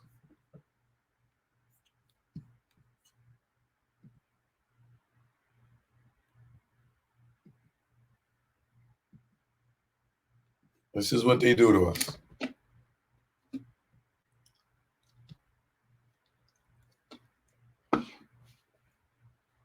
Don't tell me y'all didn't know about this.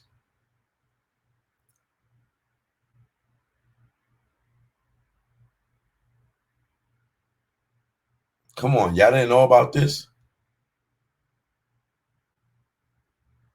Why would a man have to do this? This is what I keep telling y'all.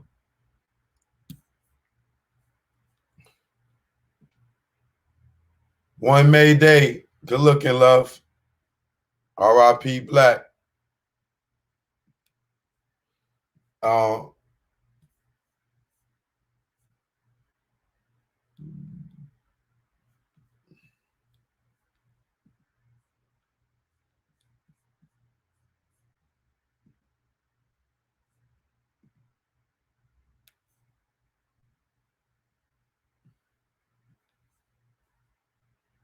Y'all tell me y'all never seen this.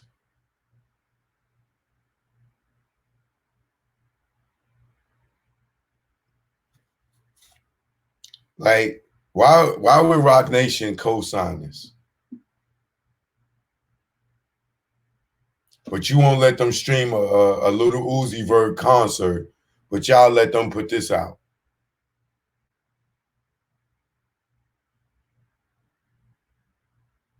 And this kid didn't start off like this. He started off as like he was really an activist for his people in Chicago. And look what they did to him, man. Oh, yeah, Eminem. Yeah, he wore a dress. Yeah. I see Eminem get nuts on his face. And MTV. It's like,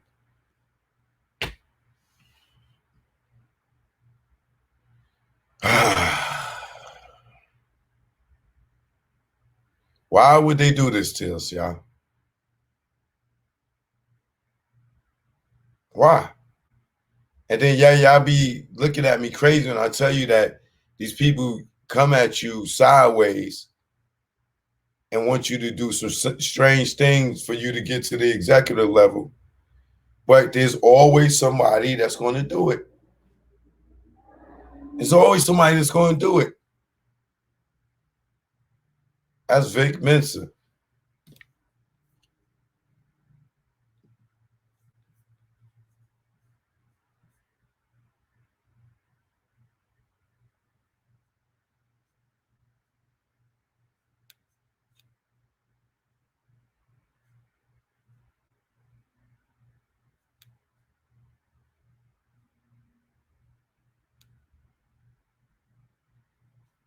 This is crazy, yo.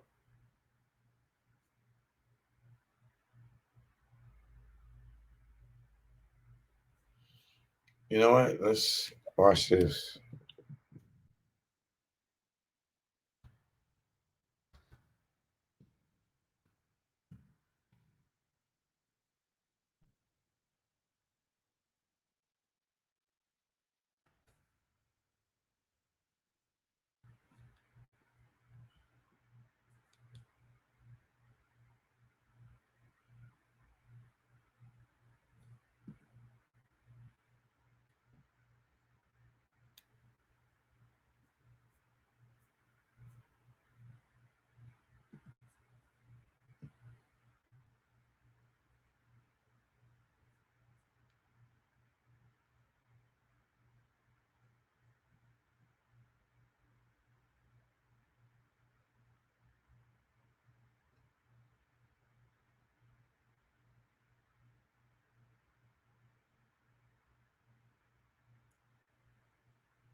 don't think this is the video.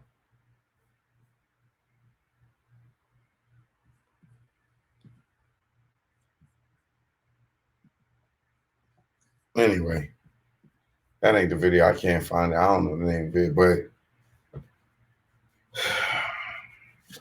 I just say that to say, man, there's a long list of artists that became famous, that became influential, that had to meet these people like myself, and they hit you with these indecent proposals, and you got to make a choice. You know, but when you look at the history of it, of the founding fathers, if that was their sexuality, and we all come up under this thing to make it, and these people are at the top, and this is their sexuality, and you got men like me that's attractive, you got beautiful women, and you got to come all up through these people that's already, before we even really into sex like that, they already at an alternate lifestyle. And we coming up and we meeting these people, and to get past these people, you got to look like Vic Mensa. So when we look at it today and we ask, why is it so gay? Where did all this come from?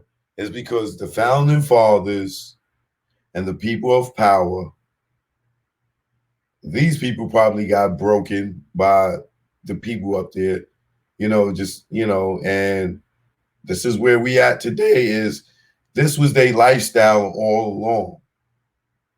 Most of the people that's behind the scenes in the industry, whether you know they get down like that and they never came forth publicly and said it, you know, like I use like MC Light as an example.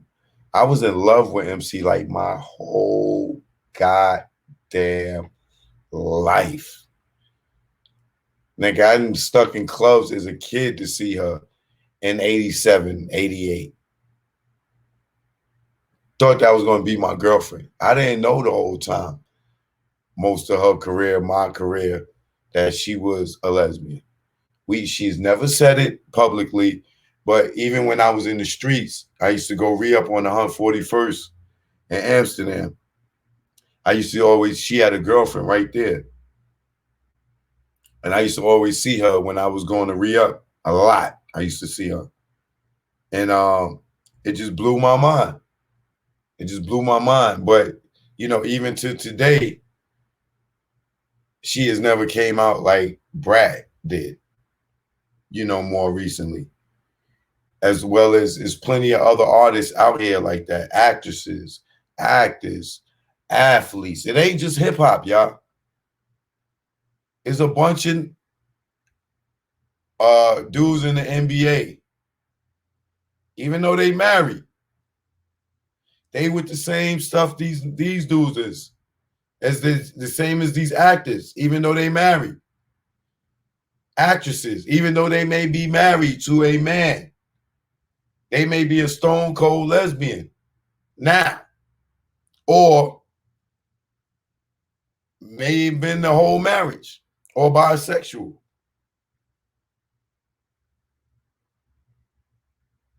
Do you think Lil Nas X song featuring Nas was made before Lil Nas X came out? It was. There's no hell Nas would have did that song after he came out. I'm not saying Nas is homophobic or anything, but Nas would have did that song after this nigga kissed a man on stage or had sex with the devil or did this jail scene. Nas would have never did that. Never.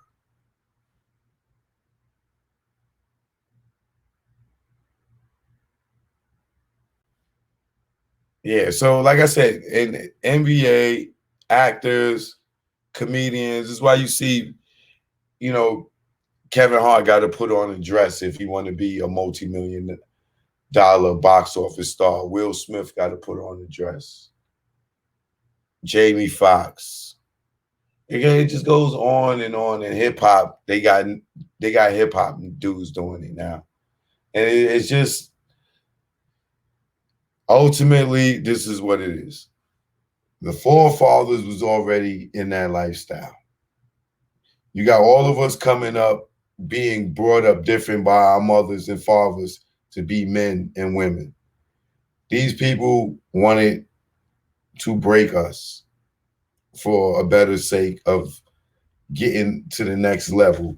We need to know that you cool with me and this guy in meetings and secret parties and retreats and all kinds of meetings, that you could be in a room with us and be cool with Jay-Z sitting on Russell Simmons' lap or Leo Cohen sitting on Jay-Z's lap. I'm not saying that happened. I'm just saying, would you be comfortable with that if you walked in that room?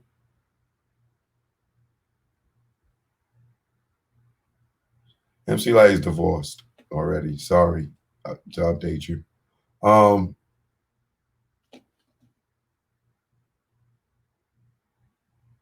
Would you be comfortable with that?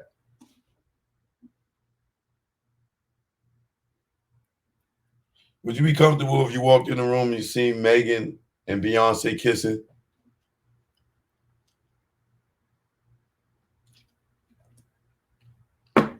Or would you run out and tell it to the blogs? Because if you run out and tell it to the blogs, then you're not a part of what they're doing.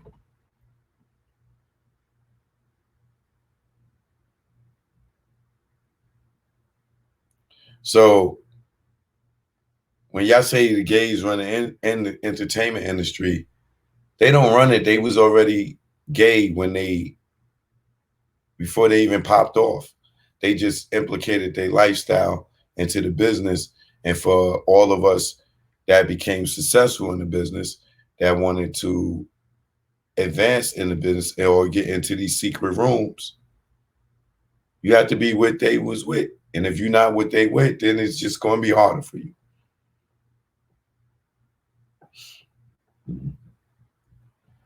I seen Nori talk about that in some interview.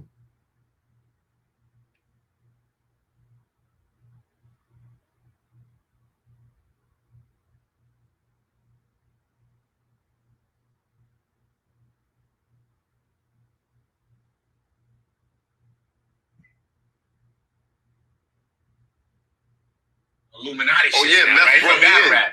Math bro, Oh, shout out to Matt Robinson. So right now, right? Okay. They got the niggas with the handshakes. They doing this shit for battle rap. Right. So it made me look at like, damn, was a lot of people wrongfully like shitting on a lot of the guys. Like I seen, people make Jay in the Illuminati, all these people in the Illuminati, right? Yeah. But then I look back like, damn. So these guys didn't work hard. They didn't become successful on their own. They didn't do none of this shit. Oh. And we've seen you on Vlad. You spoke about it, this, that, and the third, and things like that. Yeah. But is it an unfair thing to put on it's on an people? Unfair thing because, of course, does it exist? Maybe it's something like that. But at the end of the day, because I don't believe none of it now. I don't now either. The further I got, I don't believe it none now neither. But I did believe it at one point. I did, I was approached. I was where a person asked me, yo, such and such. And why won't Nori tell us who the person was? I'm willing to bet it was either Leo Cohen or Kevin Lyles. Probably definitely Leo Cohen. Listen to him. Approached. I was where a person asked me, yo, such and such. And I was just like, nah, like, I was approached with such and such. With such and such is. Can I suck you off? Or will you pipe me? Come on, Nori. Come on, man. Don't do it to me, Nori. And I was just like, nah, like, such and such. Like, yo, because at the end of the day, you probably make it to where you make it on your own. Right. But a lot of people will offer you something to sustain that on the way. And at that moment, this was. I don't know if it was that person or if this was the whole entity that came with it. Mm-hmm. But I was offered something and I just wasn't with it. But when they said, "Good luck, young man, you're on your own," and I never went platinum since. Wait, so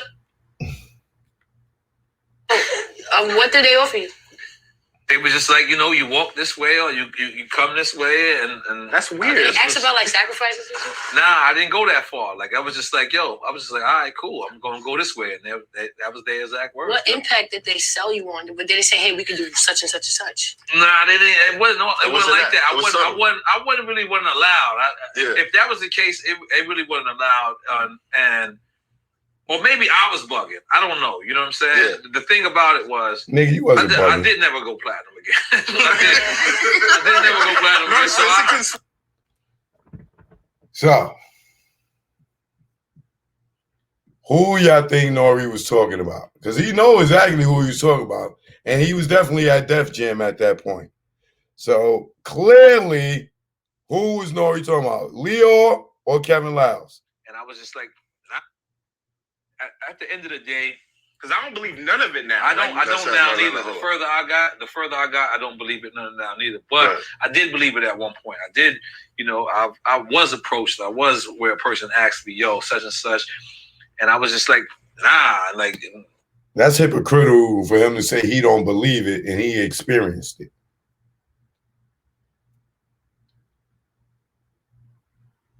I'm not going to say nothing more than that.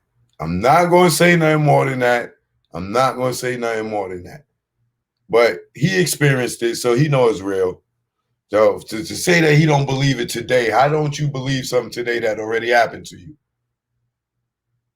Why would you say you don't believe it today?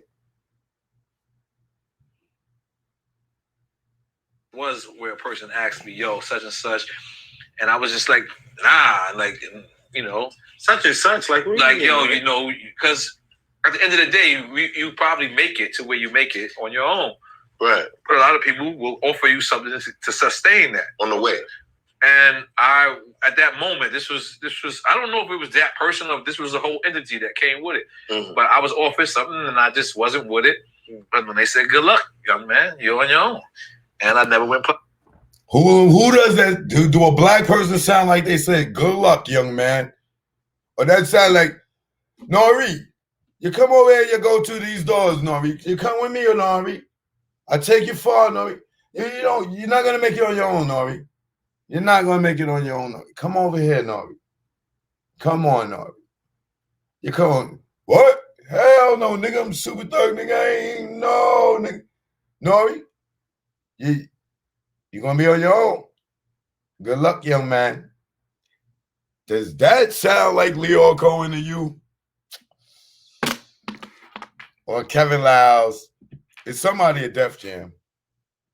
Clearly it's somebody at Def Jam. I don't see Kevin Lyles saying, "Good luck, young man." That sounds like a sarcastic white man, like, "Oh, fuck you, dismissal. Good luck, young man." I'm just assuming, allegedly, this, that, and other, that it may be this guy. But I'm willing to bet that it's somebody at Def Jam that gave Nore that proposal. Believe that. And he got a second wind at it with Dream Champs. Made it successful twice. I don't know why you don't believe in it now. It still exists, brother. Nore, it still exists. Trust me, brother. It didn't stop after they came for you, brother. It still exists. I'm watching these artists today. I see it. Yeah, I can't hide it if you really know what's up. You can't hide it. But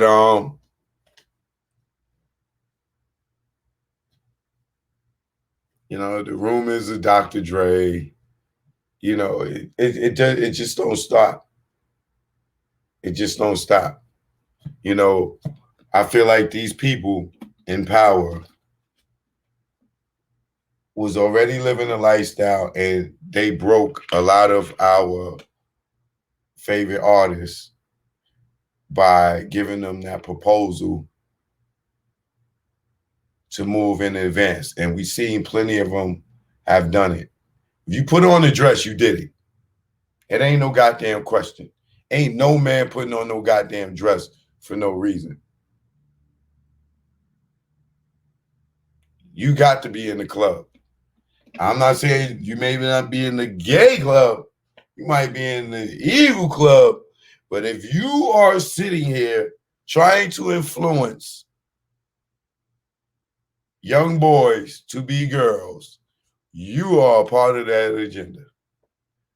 I'm not talking about the boys that was naturally born that way and they've been feeling that way all their lives. I'm talking about you hip-hop niggas. You comedians like Kevin Hart, who got sons that wear a dress for comedy, but to inspire men to be feminine, are the ones I'm talking to.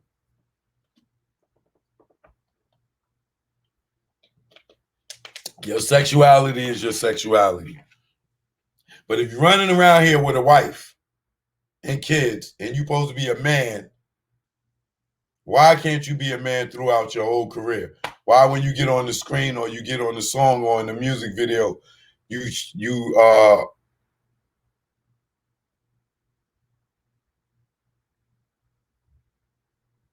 trying to influence our youth, because we already are grown and can make decisions on our own. And y'all can influence adults. Because I see Beyonce influence y'all women to do all types of shit. I done seen Beyonce make y'all leave niggas for cheating. Beyonce said she's irreplaceable. It's over between us. Get out of here. And Jay-Z over here just getting busted left and right, and Beyonce don't go nowhere. But you leaving your man because he cheated on you because Beyonce told you to. And she's still in her for a goddamn relationship. Yeah, okay.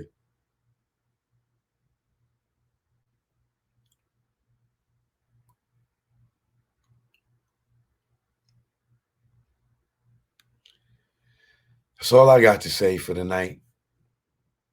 I think I said enough.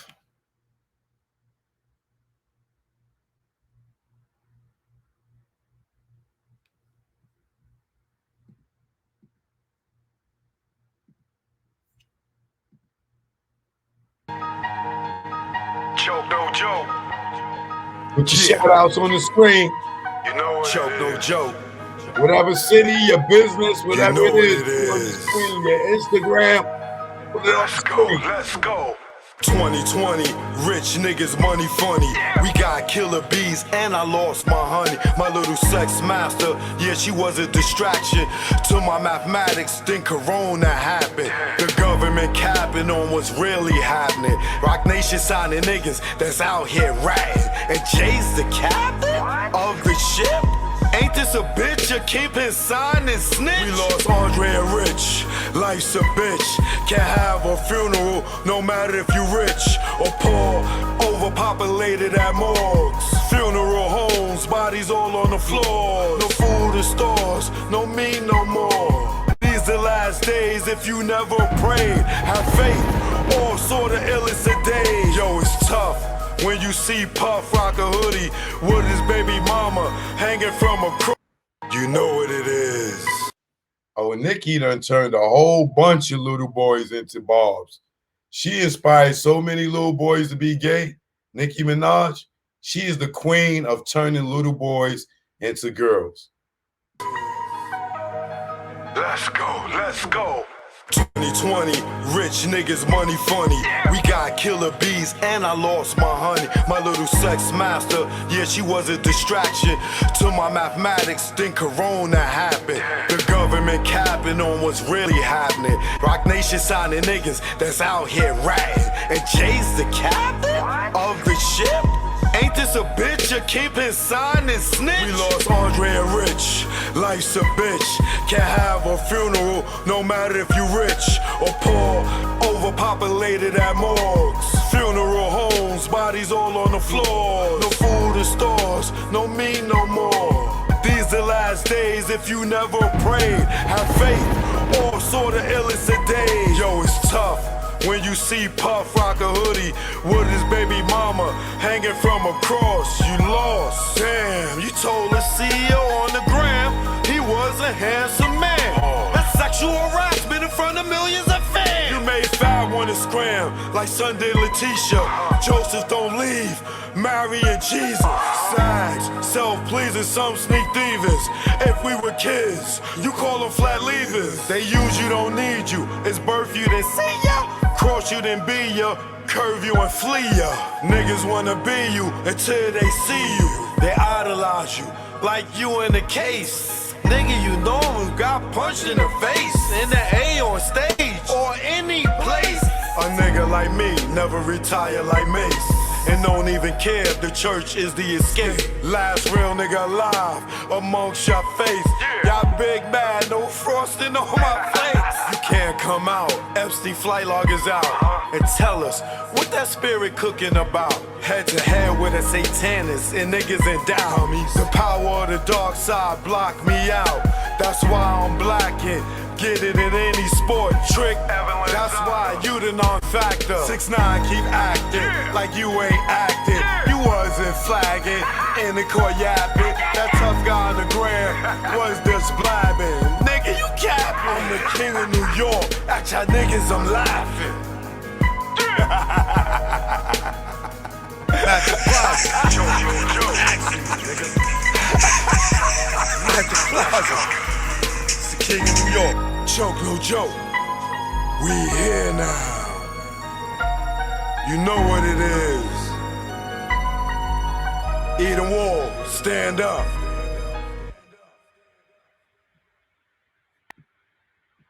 Good night, y'all. Y'all have a good night. You go and brush your teeth and you say your prayers tonight, okay? Choke no joke. I'll be back tomorrow at noon with the entertainment school, right? You know, we got some more things to learn. One love, one love. Shout out to the moderator, his squad. Appreciate y'all. The Keish, much love to you too. Appreciate you. One love. Oh, Davey, you missed it.